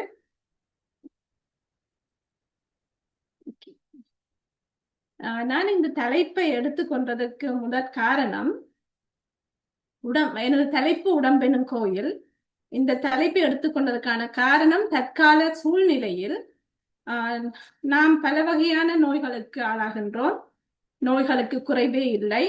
நாட்களும் எமது கையில் இல்லை. எனவே எமது உடலின் முக்கியத்துவம் அறிந்து அதனை பேணி பாதுகாப்பது அவசியம். எனவே இது பற்றிய ஒரு சிறு விழிப்புணர்வாக இருக்கலாம். இன்றைய எனது உரையை முழுமையான ஆய்வு உரை என்று நீங்கள் கருத வேண்டாம். இதில் ஆய்வு சிறிது, ஆன்மீகம் சிறிது, அறிவுரை சிறிது, ஆரோக்கியம் சிறிது என எல்லாம் கலந்த ஒரு உரையாக எடுத்து வந்துள்ளேன். இனி எனது உரைக்கு செல்கின்றேன். உடம்பெனும் கோயில் அரிது அரிது மானுடராய் பிறத்தல் அரிது என்பது ஔவையாரின் வாய்மொழி. இவ்வாய்மொழிக்கு இணங்க மானுட பிறப்பின் மகத்துவமே இம்மானுட உடல்தான். மனித வாழ்வானது தேடல் மிகுந்தது. கல்வியை தேடுகின்றோம், செல்வத்தை தேடுகின்றோம், பதவியை தேடுகின்றோம், குடும்பத்தை தேடுகின்றோம், சிலர் இறைவனை தேடுகின்றோம். அனைத்து விதமான தேடல்களுக்கும் காரணம் இந்த உடல் தான். எனவே அனைத்து விதமான தேடல்களும் உடல்வின்றி சாத்தியமாகாது. தேடுவதற்கும் தேடியதை நுகர்வதற்கும் தேவையான உடலின் மகத்துவம் அறிந்து அதனை போற்றுவதன் மூலம் உடலும் உடல் தாங்கும் உள்ளமும் குறையின்றி வாழ முடியும். சித்தர் பெருமக்கள் அனைவரும் இறைவனை சிந்தையில் நிறுத்தியவர்கள். எனவேதான் சிந்தையில் குடிகொண்டிருக்கும் இறைவன் வாழும் இல்லமாக உடலை எண்ணினார்கள். இதனை திருமூலர் உள்ளம் பெருங்கோயில் ஊனுடம்பு ஆலயம் வள்ளல் பிரானார்க்கு வாய் கோபுரவாசல் தெள்ளத் தெளிந்தார்க்கு சீவன் சிவலிங்கம் கள்ள புலனைந்தும் காளாமணி விளக்கு என்றார். நான் இந்த தலைப்பை எடுத்துக்கொண்டதற்கு முதல் காரணமே இந்த திருமூலரது பாடல்தான். இந்த பாடலை படிக்கும் போது எனக்கு ஒரு ஐயம் வந்தது. அதாவது உள்ளம் கோயில் என்றும் உடம்பு ஆலயம் என்றும் திருமூலர் பாடியுள்ளாரே. ஐயம் என்னவென்றால், கோயில் மற்றும் ஆலயம் இரண்டுமே ஒரு பொருள் தரும் ஒத்த சொல்தானே. பிறகு ஏன் திருமூலர் அவ்வாறு கூறியுள்ளார் என்று எண்ணி பார்த்தேன். நாம் ஆலயத்தில் வெளிவீதி, உள்வீதி, கருவறை என இருப்பதை பார்க்கின்றோம் அல்லவா? அதுபோல்தான் உடம்பு. உடலில் புறத்தோற்றம், உள்ளுறுப்புகள், இருதயம் மற்றும் ஆன்மா என்பவை இருக்கின்றன. ஆன்மா இன்பமாக இருக்க வேண்டில் உள்ளே உள்ள உறுப்புகள் அனைத்தும் சரிவர இயங்க வேண்டும். அவை சரிவர இயங்கும் போதே உடலில் புறத்தோற்றம் அழகாக இருக்கும். அதுபோல்தான் ஆலயமும். ஆலயம் என்பது ஆன்மாக்கள் லயித்திருக்கும் இடம், அதாவது இளைப்பாறும் இடம், இல்லையென்றால் இன்பமாக இருக்கும் இடம். அகத்தின் அடித்தளத்தில் ஆன்மாவில் உணர்வில் இறைவன் உறைந்துள்ளார். எனவேதான் உடம்பை ஆலயம் என்ற உடல் எல்லாத்திலையும் உயிர் எங்கே இருக்கின்ற எங்களுக்கு சொல்லி இயலாது. அது மாதிரியே இறைவன் எங்களோட அகத்துல எப்படி உறைந்துள்ளார் என்பதனால் அவர் அதனை ஆலயம் என்று சொல்லியுள்ளார் என்றும், கோயில் என்றால் என்றால் இறைவன், இல்லென்றால் வீடு. இறைவன் வாழும் வீடு கோயில் என்று சொல்லியுள்ளார். இறைவனை எக்கணமும் எண்ணுகின்ற உள்ளத்தை பெருங்கோயில் என்றும், ஆலயத்தின் உள் நுழைவாயில் கோபுரவாசல். உள்ளே சென்றால் தான் இறைவனை அடைய முடியும். ஐம்புலன்கள் தான் ஆசைக்கு காரணம். அவைதான் இறை இன்பத்தை அடைவதிலிருந்து எம்மை தடுக்கின்றது. அதுபோல் வாயை கட்டுப்படுத்தாவிட்டால் உடலும் உள்ளமும் பாதிக்கும். ஆகவே மனித உடலை கோயிலுக்கு ஒப்பிட்டார். இதை பற்றி பெரியவர்களுக்கு வேறு கருத்துக்கள் இருந்தால் பிறகு அதனை பகிர்ந்து கொள்ளுங்கள். அடுத்த திருமந்திரம். உடம்பினை முன்னம் இழுக்கென்று இருந்தேன், உடம்பிற்கு உள்ளே உருப்பொருள் கண்டேன், உடம்புள்ளே உத்தமன் கோயில் கொண்டான் என்று உடம்பினை யான் இருந்து ஓம்புகின்றேனே என்றும் 7ஆம் தந்திரம் 1726 பிண்டலிங்கம் என்பது சிவலிங்கத்தை பற்றி இந்த பாடலில் மானுடர் ஆக்கை வடிவு சிவலிங்கம், மானுடர் ஆக்கை வடிவு சிதம்பரம், மானுடர் ஆக்கை வடிவு சதாசிவம், மானுடர் ஆக்கை வடிவு திருக்கூத்து என்றும் திருமூலர் நாயனார் பாடியுள்ளார். இது போன்ற பல பாடல்கள் உடல் பற்றி பாடியுள்ளார். நான் எல்லாவற்றையும் எடுத்து வரவில்லை. இப்பாடல்கள் உடம்பின் உள்ளே உள்ளத்தில் இறைவன் வாழ்கின்றான், எனவே உடம்பை கோயில் என்றெண்ணி பூசிக்க வேண்டும் என்பதையாகும். இது போன்றே கொங்கண நாயனார் என்னும் ஒரு சித்தர் தனது பாடலில் வாழைக்கும்மி பாடல் 17 இதில் ஊத்தை சடலம் என்று எண்ணாதே, இதை உப்பிட்ட பண்டம் என்று எண்ணாதே. பார்த்த பேருக்கே இது ஊத்த இல்லை, பார்த்துக்கொள் உந்தன் உடலுக்குள்ளே என்று பாடியுள்ளதை காணலாம். அதாவது இவ்வுடம்பானது அழுக்குகள் நிறைந்த சடலம் அல்ல, இதற்குள் இறைவன் வாழ்கின்றான், எனவே இவ்வுடம்பை கவனமாக பார்த்துக்கொள் என்பதாகும். அடுத்த ஒரு பாடல் வள்ளலாரது அருட்பெருஞ்சோதியில் அருட்பெருஞ்சோதி அகவலில் இந்த பாடல் இருக்கு. 2 வரிதான். உயிருறும் உடலையும் உடல் உறும் உயிரையும் அயர்வர காத்தருள் அருட்பெருஞ்சோதி என்றார். மனித உடம்பை நோயின்றி பேணி பாதுகாப்பதுடன் தூய்மையாகவும் ஆரோக்கியமாகவும் பேண வேண்டும். இந்த உடலானது 5 உரைகளை கொண்டு அமைந்துள்ளது. இதனை உபநடத்திலும் யோகத்திலும் பஞ்ச கோஷங்கள் என்று அழைப்பர். பஞ்ச கோஷம் என்றால் 5 உரைகளும், அது உடம்பு 5 உரைகள் கொண்ட கவசம் என்றதால 5 பஞ்ச கோஷம் என்று சொன்னார்கள். அவையாவன: முதலாவது அன்னமய கோஷம். அன்னமய கோஷம் என்றால் உணவு மற்றும் நீராலான உடம்பு. இந்த எங்களோட வெறும் உடம்பு, இது நாங்கள் சாப்பிடுறது, இதை வைத்துத்தான் எங்களோட உடம்பு இருக்கு. எனவே உடம்பு மற்றும் நீராலான உடம்பு. 2வது பிராணமய கோஷம், எங்களோட சுவாசத்தாலான உடம்பு. 3வது மனோன்மய கோஷம், மனத்தாலான உடல். 4வது விஞ்ஞானமய கோஷம், இது அறிவு சார்ந்தது. 5வது ஆனந்தமய கோஷம், இன்பமான உடல். இன்பம் அது இறை இன்பத்தை பற்றி கூறுகின்றது. இந்த 5 உரைகளும் ஒன்றை ஒன்று தொடர்பு பட்டு அமைந்துள்ளன. அதாவது உணவுடலை, எங்களோட இந்த பிசிக்கல் பாடி, இதை மூச்சுடல் இயக்குகின்றது. மூச்சுடலை மனத்திலான உணர்வுடல் இயக்குகின்றது. உணர்வுடலை அறிவுடல் இயக்குகின்றது. அறிவுடலை இன்பம் என்னும் திருவருள் இயக்குகின்றது. அந்த 5 உரைகளுக்கான வரைபடம் தந்துள்ளேன். இவ்வாறு 5 உரைகள் கொண்ட இந்த உடலின் இயக்கத்திற்கு மூல காரணமே உணவாகும். சாப்பாடு இல்லாட்டிக்கு மனிதோ யாருமே வாழ முடியாது. எனவே இந்த 5 உரைகளை எங்களை உடலை இயக்குவதற்கே மூல காரணம் உணவு. உணவின்றி உயிர்கள் வாழ்வதில்லை. உலகில் வாழும் அனைத்து உயிர்களும் தமக்கென படைக்கப்பட்ட உணவுகளையே உட்கொள்கின்றன. ஆனால் பகுத்தறியின் தன்மை கொண்ட மனிதன் மட்டும் தனக்கு உவமையான உணவை சரியாக ஆராய்ந்து அறிந்து அவற்றை நுகர்வதில்லை. கண்டதெல்லாம் சாப்பிடுவோம், எது தேவை எது தேவையில்லை என்று இல்லை.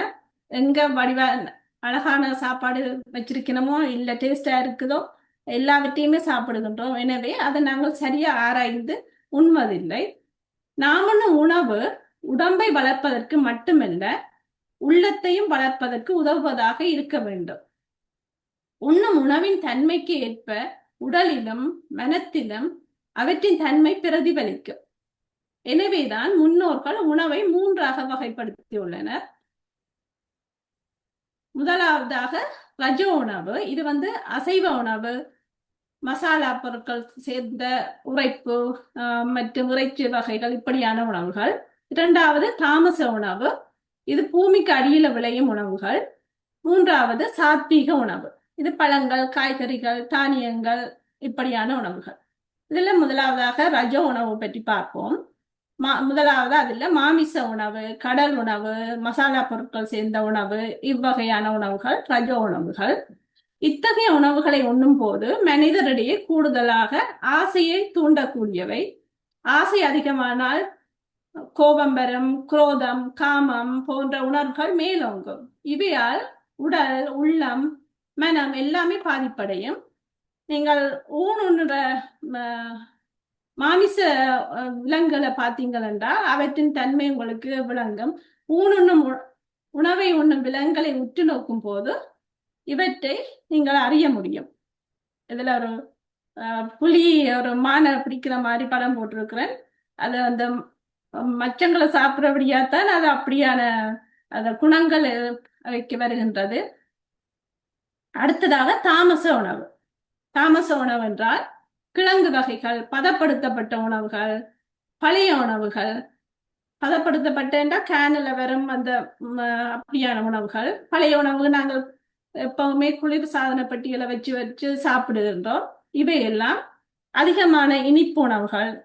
இவ்வகை உணவுகளை உண்பதால் உடலின் இயக்கம் குறைவும், உடல் சோர்வாக மந்த நிலையில் காணப்படும்.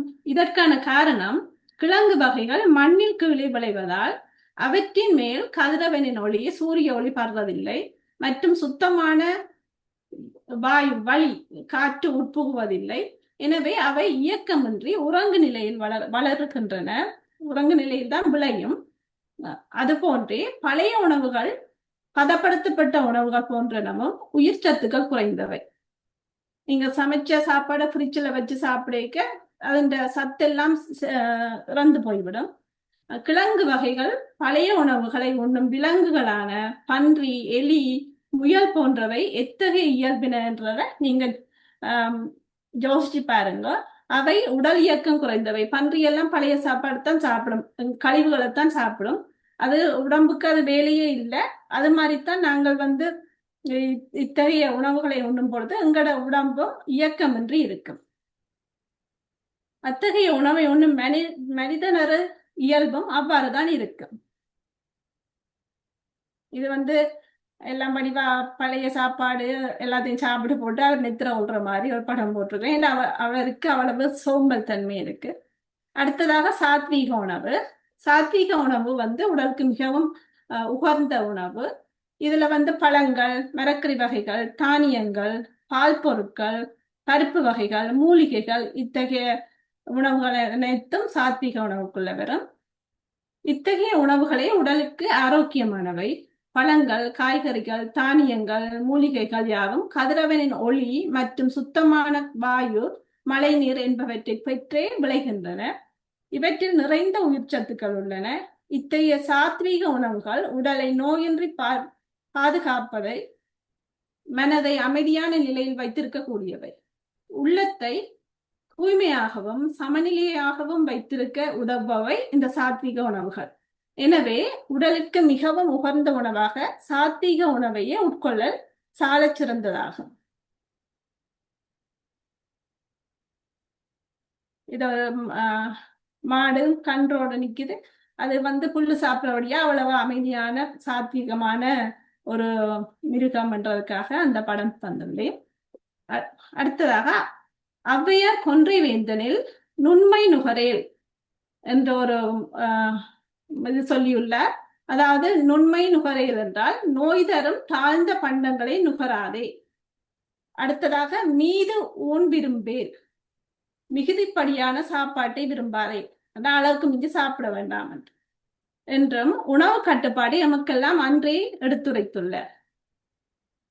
உணவை எவ்வாறு உண்ண வேண்டும், எப்பொழுது உண்ண வேண்டும், எந்த அளவு உண்ண வேண்டும் என்பதை திருவள்ளுவர் பொருட்பாலில் மருந்தெனும் அதிகாரம் 95 பின்வரும் குறள்களில் பாடியுள்ளதையும் காணலாம். அதிகாரம் மருந்து. மிகினும் குறையினும் நோய் செய்யும் நூலோர் வழி முதலார் எண்ணிய 3. அடுத்ததாக மருந்தென வேண்டாவாம் யாக்கைக்கு அருந்தியது அற்றது போற்றி உணின். இந்த குறள்களுக்கெல்லாம் சேர்த்து விளக்கம் பின்பு சொல்கின்றேன். அற்றல் அறவறிந்து உணர்க அகுதுடம்பு பெற்றான் நெடிதுயர்க்கும் 6. அற்றது அறிந்து கடைப்பிடித்து மாறல்ல துய்க்க துவர பசித்து. அடுத்ததாக மாறுபாடு இல்லாத உண்டி மறுத்து உண்ணின் ஊறுபாடு இல்லை உயிர்க்கு. இழிவறிந்து உண்பான்கண் இன்பம் போல் நிற்கும் களிபேர் இரியான்கண் நோய். அடுத்தது தீயளவன்றி தெரியான் பெரிதுண்ணின் நோயளவின்றி படும். இவை எல்லாவற்றும் கிட்டத்தட்ட ஒரே மாதிரியான கருத்துடைய திருக்குறள் தான். எனவே அதன் தொகுப்பை தருகின்றேன். என்னும் குறள்களில் மருத்துவ நூலோர் கூறிய வாதம், பித்தம், சிலேத்துவம் ஆகிய 3 அளவும் மிகாவலும் குறையாமலும் உணவை உட்கொள்ள வேண்டும் என்றும், மேலும் உண்ட உணவு செமிக்கிறதுக்கான கால அளவை கொடுத்து பின்பே அடுத்த வேளை உணவை உட்கொள்ள வேண்டும், நல்லா பசி எடுத்த பிறகுதான் சாப்பிட வேண்டும் என்றும், உடலுக்கு ஒத்துவரக்கூடிய உணவை அறிந்து அளவோடு உண்ண வேண்டும். அவ்வாறு உண்பவர்கள் நோயின்றி நலமுடன் நீண்ட நாள் வாழ்வர் என்பதை வள்ளுவர் வலியுறுத்துகின்றார். அரிதாக பெற்ற மனித பிறப்பின் அருமை தெரியாமல், உணவின் தன்மையும் வகையும் அறிந்து உண்ணாமல், நாவடக்கமின்றி கண்டதையும் உண்டால் உடலானது பல நோய்களுக்குள் சிக்கி உடற்பருமன் அதிகரிக்கும், அதனால் மனமும் பாதித்து வாழ்க்கை வீணாகி போகும். பின்வரும் பாடலும் அத்தகையது. இது கடுவழி சித்தர் பாடல். நந்தவனத்தில் ஓர் ஆண்டி அவன் 4-6 மாதமாய் குயவனை வேண்டி கொண்டு வந்தான் ஒரு தோண்டி மெத்த கூத்தாடி கூத்தாடி போட்டுடை தாண்டி. இதுல நந்தவனம் என்பது உலகத்தையும், ஆண்டி என்பது எமது ஆன்மாவையும், குயவன் என்றது இறைவனையும், தோண்டி என்பது இந்த உடலையும் குறிக்கின்றன. ஆன்மா பல மாதங்களாக இறைவனை, அதாவது குயவனை வேண்டி உடலென்ற அந்த தோண்டியை பெற்று அதை கவனமில்லாமல் உடைத்து விட்டது என்பதே இப்பாடலின் விளக்கமாகும். மேலும் ஒரு சித்தரது பாடல், இது தேரை சித்தர் பாடல். பிணி அணுகா விதி என்னும் நூலில் மனித வாழ்வியல், நடைமுறை, உணவு கட்டுப்பாடு மற்றும் ஆரோக்கியமான வாழ்வியலுக்கான வழிமுறை என்பவற்றை மிகவும் சிறப்பாக பின்வரும் பாடலில் விளக்கியுள்ளார். பதார்த்த குண சிந்தாமணியில் உள்ள பாடல். உண்பது 2 பொழுது ஒழிய 30 உண்ணோம், உறங்குவது 2 ஒழிய பகல் உறக்கம் செய்யோம், பெண் கடமை திங்களுக்கு ஓர் காலன்றி மருகோம், பெருந்தாகம் எடுத்திடினும் பெயர்ந்து நீர் அருந்தோம், மண் பரவு கிழங்குகளில் கருணை அன்றி புசியோம், வாழை இளம் பிஞ்சொழிய கனி அருந்த செய்யோம், நண்பு பெற உண்டபின் குறுநடையும் கொள்வோம், நமனார்க்கு இங்கு ஏது கவை நாம் இருக்கும் இடத்தே. இதுல கவை என்றதுக்கு துன்பம் என்றது பொருள். இப்பாடல் மூலம் ஒரு நாளில் 2 வேளை மட்டுமே உண்ண வேண்டும், இரவில் மட்டுமே உறங்க வேண்டும், பெருந்தாகம் எடுத்தாலும் உணவு உண்ணும் போது இடையில் நீர் அருந்தல் கூடாது. எங்களுக்கு எல்லாம் நாங்க சின்ன பிள்ளையா இருக்க சாப்பிடைக்கு இடையில தண்ணி குடிக்காது என்று சொல்லுவார்கள். அது போல சாப்பிடும் போது இடையில் நீர் அருந்தல் கூடாது என்றும், கிழங்கு வகை உணவுகளில் கருணை கிழங்கை மட்டுமே உண்ணல் வேண்டும், வாழைக்காய் அன்றி கனியை உண்பதை தவிர்க்க வேண்டும், உணவு உண்ட பின்பு நடைப்பயிற்சி செய்தல் வேண்டும். இவ்வாறு நமது செயல்கள் இருப்பின் காலன் என்னும் மரணம் நம்மை இலகுவில் நெருங்காது. இது போன்ற பல பாடல்கள் உடல்நலம் பேணுவதற்கான வழிவகைகளை கூறியுள்ளார். அடுத்தது, இதுவரை நாம் கூறியவை அனைத்தும் உணவாலான உடம்பை பற்றியது. உணவுடலில் ஏற்படும் தாக்கம் மனதை சென்றடையும். மனமே 5 புலன்களை ஆள்கின்றது. 5 புலன்களின் அடக்கமும் ஆட்டமும் அறிவுடலை பாதிக்கின்றது, தாக்கத்தை ஏற்படுத்த. அறிவே வாழ்வில் இன்பத்தையும் துன்பத்தையும் தீர்மானிக்கின்றது. எனவே அனைத்திற்கும் மூலமாக இருப்பது உணவு. உணவு பழக்கத்தை சரியாக அமைத்துக் கொண்டால் உடல் நோயின்றி உடற்பருமன் அதிகரிப்பதிலிருந்து பாதுகாத்தும் கொள்ள முடியும். உணவு கட்டுப்பாட்டுடன் மேலும் உடற்பயிற்சி, யோக பயிற்சி போன்றவற்றையும் தவறாமல் மேற்கொள்ள வேண்டும். உடற்பயிற்சி என்றது எல்லாருக்கும் தெரியும், நான் அதை பற்றி பெரிதாக எடுத்து வரவில்லை. உடற்பயிற்சியானது உடலின் இயக்கத்தை அதிகரித்து உடலை வலுவுறச் செய்வதாகும். அதற்கான பயிற்சியாக நீங்கள் நடைப்பயிற்சி, ஓடுதல், நீச்சல், மிதிவண்டி ஓடுதல், உடற்பயிற்சி நிலையம் செல்லுதல், யோக பயிற்சி போன்ற பயிற்சிகளை எல்லாம் செய்யலாம். உடம்பென்னும் கோயில் தூய்மையாகவும் அழகாகவும் ஆரோக்கியமாகவும் இருந்தால்தான் அத்தகைய கோயில் என்னும் உள்ளத்தில் என்னும் கருவறையில் அன்பென்னும் தீபம் ஒளிந்து கொண்டிருக்கும். அன்பு நிறைந்த உள்ளமே ஆண்டவன் வாழும் இல்லமாகும். இதே சுவாமி விவேகானந்தர் எண்ணம் போல் வாழ்க்கை, நீ எதை நினைக்கிறாயோ அதுவாகவே ஆகின்றாய் என்று கூறியுள்ளார். எண்ணம் நன்றாக இருந்தால் வாழ்க்கை வளம் பெறும். எண்ணத்திற்கும் உணவிற்கும் தொடர்புண்டு. எனவே மேற்கூறிய தொடரை நாம் சற்றே மாற்றி பின்வருமாறு அமைத்துக் கொள்வோமா? நாம் எதை உண்கின்றோமோ அதன் குணமாகவே ஆகின்றோம். இவ்வாறு மாற்றிக்கொண்டு நாங்கள் சாப்பிடுகின்ற சாப்பாட்டு உங்களுடைய நடைமுறை வாழ்வியலை கொஞ்சம் மாற்றி கொண்டீர்கள் என்றால் நோயின்றி நலமாக வாழ முடியும். எனவே இக்கட்டுரையின் நோக்கம், நாம் வாழும் இக்காலத்தில் வயது வேறுபாடின்றி நோய்கள் நம்மை துரத்துகின்றன. காலன் எப்போது வருவான் என்று அறியாத நிலையில் வாழ்ந்து கொண்டிருக்கின்றோம். எனவே எல்லோரும் இன்புற்றிருக்க நினைப்பதுவே அல்லாமல் வேறொன்றும் யாமறியேன் பராபரமே என்னும் தாயுமானவர் சுவாமிகளின் கூற்றை பின்பற்றி இக்கட்டுரையை அமைத்துள்ளேன். இக்கட்டுரையை படிக்கும் அனைவருக்கும் உணவு பழக்க வழக்கம் பற்றிய விழிப்புணர்வு சிறிதேனும் ஏற்படும் என்று எண்ணுகின்றேன். இதற்காக நான் பயன்படுத்திய பூசா துணைகள், திருக்குறள், சித்தர் இலக்கியங்கள், திருமந்திரம் மற்றும் இணையம். எனக்கு இத்தகைய வாய்ப்பை வழங்கியதற்கு நன்றி. வணக்கம். அருமை அருமை. எங்களுக்கெல்லாம் மிக முக்கியமாக நாங்கள் எல்லாம் இன்புற்றிருக்க வேண்டும். வேறொன்றும் யாமறியோம் என்று மிக அழகாக, அதே நேரத்திலே இந்த உடம்பெனும் கோயிலை போற்ற மறந்த பாவிகள் நாங்கள், இந்த உடம்பெனும் கோயிலை எவ்வாறு போற்ற வேண்டும் என்பதற்கான நல்ல அழகான ஆழமான விளக்கங்களை நீங்கள் தந்தீர்கள். மிக்க நன்றி ஹேமமாலினி.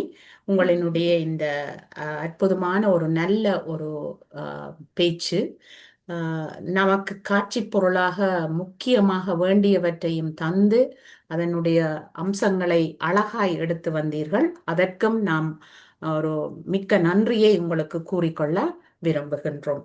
நன்றி. இப்பொழுது எங்களுக்கு நன்றியுரை சொல்லுகிற நேரம். இந்த நேரத்திலே நாங்கள் இந்த முத்தமிழ் சங்கத்தை அமைத்து இந்த முத்தமிழ் சங்கம் அழகாக நடைபெற வேண்டும் என்பதிலே பேராசிரியர் பாலசுந்தரம் ஐயா அவர்களினுடைய முன்முனைப்பு, அந்த முனைப்பிற்கு ஊன்றுகோலாய் நிற்கின்ற நாகேஸ்வரி ஸ்ரீ குமரகுரு அவர்கள், அத்தோடு சேர்த்து இந்த அண்ணாமலை வளாகத்தினுடைய இந்த நிலை இலக்கிய கலை இலக்கிய நிலைப்பாடுகளை உயர்த்துவதிலே தன்னார்வமாக இருந்து செயற்படுகின்ற எங்களினுடைய முனைவர் சூரியகலா ஜீவானந்தம் அவர்களினுடைய சேவையால் தான் இன்று இந்த பல விடயங்களை நாங்கள் இன்று கற்றுக்கொள்கிறோம். கேட்டலே நன்று என்பதை இங்கே மிக ஆணித்தரமாக உணர்ந்து கொள்கிறோம். இந்த முத்தமிழ் சங்கம் இன்னும் வளர வேண்டும், வாழ வேண்டும். அதற்கு மேலாக உங்களுடைய சேவை எங்களுக்கு மிக தேவை என்பதையும் இங்கே சொல்லிக் கொள்கின்றேன்.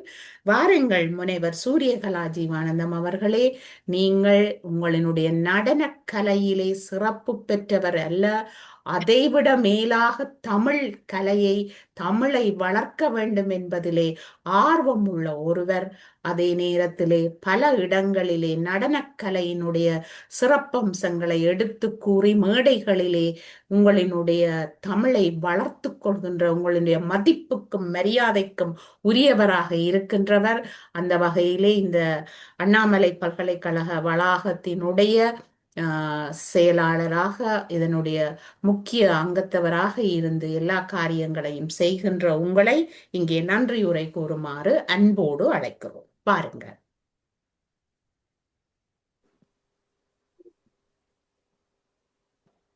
எல்லோருக்கும் என்னுடைய இனிய காலை வந்தனங்களை தெரிவித்துக் கொள்கின்றேன். முதலில் இந்த நிகழ்ச்சியை மிக அருமையாக எங்களுக்கு வடிவமைத்து தந்த, செய்வதற்கு பல விதங்களிலும் உதவிய, எங்களுக்கு எல்லோருக்கும் ஒரு தூணாக நிற்கின்ற எங்கள் அன்பிற்குரிய திரு பாலசுந்தரம் ஐயா அவர்களுக்கு என்னுடைய முதற்கண் நன்றியினை தெரிவித்துக் கொள்கின்றேன். அத்துடன் இவ்வாறான ஒரு நிகழ்ச்சி நடைபெறுவதற்கு அண்ணாமலை கனடா என்னும் அந்த ஒரு ஆலமரத்தை ஊன்றுவதற்கு உறுதுணையாக இருந்தவர் எங்களுடைய சத்யதேவி ராமலிங்கம் அவர்கள். அவங்க இல்லைன்னா இந்த நிறுவனமே இல்லை. அந்த நிறுவனத்துல பல பேரை எங்களுக்கு இந்த மாதிரி பல பட்டதாரிகளை உருவாக்கி யோகா, தமிழ், நுண்கலை அனைத்திலும் பல பட்டதாரிகள் இன்று கனடா, டொரண்டோ மட்டுமல்ல, நார்த் அமெரிக்கா, அதாவது அமெரிக்காவிலும் சரி, ஐரோப்பாவிலும் சரி பல பட்டதாரிகள் இருக்கின்றார்கள். ஏதாவது நிகழ்ச்சிக்கு எந்த ஊருக்கு எந்த நாட்டுக்கு போனாலும் அங்க அண்ணாமலை கனடால நம்மக்கிட்ட ஒரு கிராஜுவேட் பண்ணின ஸ்டூடெண்ட்ஸை, நம்மளுக்கு மாணவர்களை பார்க்கும் பொழுது மிகவும் சந்தோஷமாக இருக்கின்றது. அதற்கு எல்லாத்துக்கும் இறைவனுடைய அருள். தொடர்ந்து இந்த அண்ணாமலை கனடா வளாகம் இயங்க வேண்டும் என்பது எங்கள் எல்லோருடைய பிரார்த்தனையும் கூட. மிக அழகாக வாசுகி அக்கா நிகழ்ச்சியை தொகுத்தளித்தார். ஒவ்வொருத்தருக்கும் மிக அழகான அறிமுகம் தந்தார். எனக்கும் ஒரு நல்ல அறிமுகத்தை தந்தார். எனக்கு மிகவும் நன்றி. அதற்கு நான் நன்றி கூற கடமைப்பட்டுள்ளேன். மிக்க நன்றி. எல்லா இடத்திலும் எந்த ஒரு நிகழ்ச்சிக்கு செல்லும் பொழுதும் எல்லா ஆசிரியர்கள், நாட்டிய ஆசிரியர்களும் சரி, இசை ஆசிரியர்களுக்கும் சரி, என்னுடைய ஒரு தாழ்மையான வேண்டுகோளாக நான் வைப்பது, முடிந்த அளவு இந்த கலைகள் மூலம் எங்களுடைய தமிழை வளர்ப்பது மிகவும் இலகுவான ஒரு விஷயம். ஏனெனில் தமிழர்களுடைய கலையான இந்த பரதக்கலையும் சரி, சங்கீதமும் சரி, இன்று சிலப்பதிகாரத்திலோ பழம்பெரும் நூல்களில், தொல்காப்பியத்தில் கூட நாட்டியத்தை பற்றி மிக அருமையான விளக்கங்கள் கூறப்பட்டுள்ளன. அப்படி இருக்கும் பொழுது எங்களுடைய இலக்கியங்களையும் எங்களுடைய கலை, எங்களுடைய பாரம்பரியத்தை முடிந்த அளவு தமிழில் பல பல பல பல ஆயிரம் வாக்கியக்காரர்கள் மிக அருமையான சில எங்களுக்கு இந்த மாதிரியான உருப்படிகளை தந்திருக்கின்றார்கள். அது எதுவுமே வெளியில வாரதில்லை. காரணம் என்னன்னா, அதை நிறைய பேர் அதை செய்ததில்லை, வெளிக்கொண்டு வருவதும் இல்லை. அப்ப வாசுகி அக்கா சொன்ன மாதிரி, வாசுகி அக்காவும் சரி, நானும் சரி, பாலசுந்தரம் சாரும் சரி, எந்த நிகழ்ச்சிக்கு போனாலும் இதை வேண்டுகோளாக நாங்க வச்சிருக்கோம். இந்த மாதிரி நம்ம இதை தான் தமிழ்ல பண்ணணுன்றது பார்க்கலாம். நாங்களும் மேலும் மேலும் அதற்கு முயற்சி செய்வோம் எங்களால் முடிந்த அளவு. இன்று இந்த நிகழ்ச்சியில் மிக அருமையாக பொன்னையா விவேகானந்தன் மாஸ்டருடைய மாணவிதான் நான். அவரிடம் கற்பதற்கு எனக்கும் ஒரு அரிய வாய்ப்பு கிடைத்தது. ஒப்பிலக்கிய கோட்பாடுகள் பற்றி மிக அருமையாக எங்களுக்கு கற்றுத்தருவார். அவர்கிட்ட படிச்சதுக்கு அப்புறமா நிறைய விஷயங்கள் நாங்களும் படிக்கணும், தேடணும். தேடல்ன்ற அந்த விஷயத்துக்கு, அந்த ஒரு விஷயத்துல நாங்க வந்ததுக்கு காரணமே இந்த ஆசிரியர்கள் இதை கற்பித்தது தான். நான் நினைக்கிறேன் நீங்க எல்லாருமே அதை ஆமோதிப்பீர்கள் என்று, ஒத்துக்கொள்வீர்கள் என்று நினைக்கின்றேன். அத்துடன் இன்று மிக அருமையாக பொன்னையா விவேகானந்தன் மாஸ்டர் அவருடைய அந்த உரை பல பல விஷயங்களை எங்களுக்கு எடுத்து திரும்பி பார்க்க வைத்தது. அதற்கு மிக அருமையான இப்படி நிகழ்ச்சியை தந்ததுக்கு ரொம்ப நன்றி. எனக்கு ஏதோ அண்ணாமலை திரும்பி வந்துட்ட மாதிரியான ஒரு உணர்வு சார் அதை சொல்லும் பொழுது. எங்களுக்கு ரொம்ப நன்றி சார். நீங்க பல விஷயங்கள் இந்த மாதிரி அடிக்கடி எங்களோட நீங்க தொடர்புல இருக்கணும். இந்த மாதிரி பல விஷயங்கள், இது வகுப்புகள் நடக்காட்டியும் கூட எங்களுக்கு அப்பப்ப இந்த மாதிரி விஷயங்களை நீங்க எங்களோட இருந்து கலந்துரையாடணும். இப்போ வின்டர் வரப்போகுது. அப்ப நாங்க எல்லாம் நிறைய ஃப்ரீயா இருப்போம். ஈவினிங் ப்ரோக்ராம் எல்லாம் எதுவும் இருக்காது. அதனால நாங்க உங்களை இறுக்கி பிடிச்சிக்க போறோம். நாங்க வீட்டுல உங்களை விட போறதில்லை. ரொம்ப நன்றி சார். ரொம்ப ரொம்ப கரம் கூப்பி சிரம் தாழ்த்தி உங்களுக்கு நன்றி கூறுகின்றேன். மிக்க நன்றி. அத்துடன் எங்களுடைய ஹேமா, இந்த திருமந்திரம், இப்ப நான் திருமந்திரம் படிச்சுக்கிட்டு இருக்கேன். இந்த உள்ளம் பெருங்கோவில் ஊனுடம்பாளையம், இது இதையே ஒரு நாட்டியமா கூட நான் பண்ணியிருக்கேன் முன்னாடி. திருமந்திரத்துல பலவிதமான நாட்டியத்திற்குரிய கூறுகள் நிறைய இருக்கு. நீங்க சொல்ற மாதிரி நாட்டியம், ஆயுர்வேதம், இது எல்லாமே இன்னைக்கு இத்தனை பெரிய டாக்டர்ஸ் இவ்வளவு பேர் இருக்கிறாங்கன்னு சொன்னா, இந்த திருமந்திரத்துல சொல்லாத ஒரு விடயத்தை இன்னைக்கு யாருமே இன்னைக்கு கண்டுபிடிக்கல. பெரிய பெரிய கண்டுபிடிப்புகள்னு சொல்றது எல்லாமே அங்க இருந்து வந்ததுதான். அதுதான் எங்களுடைய ஆணிவேர் மாதிரி. மிக அருமையாக பேசினீர்கள், உங்களுடைய கருத்துக்களை சொன்னீர்கள். ஏமா, ரொம்ப நன்றி உங்களுக்கும். மற்றும் நாகேஸ்வரி டீச்சர், எங்களுக்கு எந்த டைமும், அதாவது நான் என்னை தூங்கவே விடாதவங்க அவங்க தான். இந்த ஒரு சின்ன ஒரு இது நாங்க நினைக்கிறோம், ஓகே மாசத்துல ஒரு கருத்தரங்குன்று நம்ம சிம்பிளா நினைக்க முடியாது. சாதாரணமான விடயம் இல்லை. ஒவ்வொருத்தரையும் திருப்பி திருப்பி அவங்க கேட்டு எல்லாருக்கிட்ட இருந்து கட்டுரைகளை தொகுத்து, இதெல்லாம் நிறைய அதை எங்களை ஓயாம கால் பண்ணி ஒரு குரூப் கிரியேட் பண்ணி அந்த மாதிரி நிறைய விஷயங்கள் செய்றீங்க டீச்சர். நீங்க இருக்கிறது எங்களுக்கும், வாசுகி அக்கா, நாகேஸ்வரி டீச்சர் இந்த முத்தமிழ் சங்கத்துல முக்கிய அங்கத்தவர்களாக இருப்பது என்னுடைய வேலை 100% இருக்கிற வேலையை சுருக்கமா சொன்னா நான் 10% தான் வேலை பண்றேன். மிச்சமெல்லாம் அவங்களே பண்றாங்க. அந்த அளவுக்கு எங்களுக்கு வந்து உறுதுணையாக இருக்கிறீங்க. உங்களுக்கும் என்னுடைய மனம் நிறைந்த நன்றியினை தெரிவித்துக் கொள்கின்றேன். மற்றும் இந்த ஒரு இந்த மாதிரி ஒரு ஞாயிற்றுக்கிழமை காலை வேளையில நீங்க எல்லாரும் இங்க வந்து எங்களுடைய இந்த நிகழ்ச்சியில கலந்து கொண்ட அனைவருக்கும் என்னுடைய மனம் நிறைந்த நன்றியினை தெரிவித்துக் கொள்கின்றேன். போன தரம் எங்களுக்கு நிறைய பேர் இருந்தாங்க பார்க்கறதுக்கு. இந்த தரம் பல விடயங்கள் இங்க நடக்கிறனால, வேற வேற நிகழ்ச்சிகள் இருக்கிறதுனால எனக்கு எல்லாம் நல்லா புரியுது. எல்லாருக்கும் இந்த டைம் வந்து கலந்து கொள்வது கஷ்டம். ஆனா நாங்க வந்து பின்னாடி அப்புறமா நாங்க வந்து எதிர்காலத்துல இந்த நிகழ்ச்சியை வந்து ஏதாவது ஒரு கிழமை நாள்ல ஈவினிங், அதாவது மாலை ஒரு 8 மணி அல்லது 9 மணி, 8 மணி இல்லாட்டி 7 மணி அல்லது 8 மணிக்கு செய்த மாதிரி நாங்க இதை மாற்றி அமைக்கலான்னு நினைச்சிருக்கிறோம். நீங்க உங்க எல்லாருடைய கருத்துக்களின்படி நாங்க அதை பண்ணலாம். மற்றபடி கலந்து கொண்ட அனைவருக்கும் என்னுடைய மனம் நிறைந்த நன்றியினை தெரிவித்துக் கொள்கிறேன். நன்றி, வணக்கம்.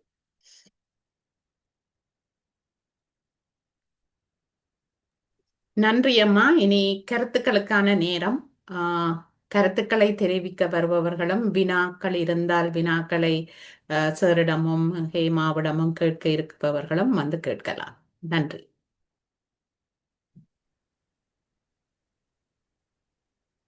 வாருங்கள், கருத்து கூற விரும்புபவர்கள் வாருங்கள்.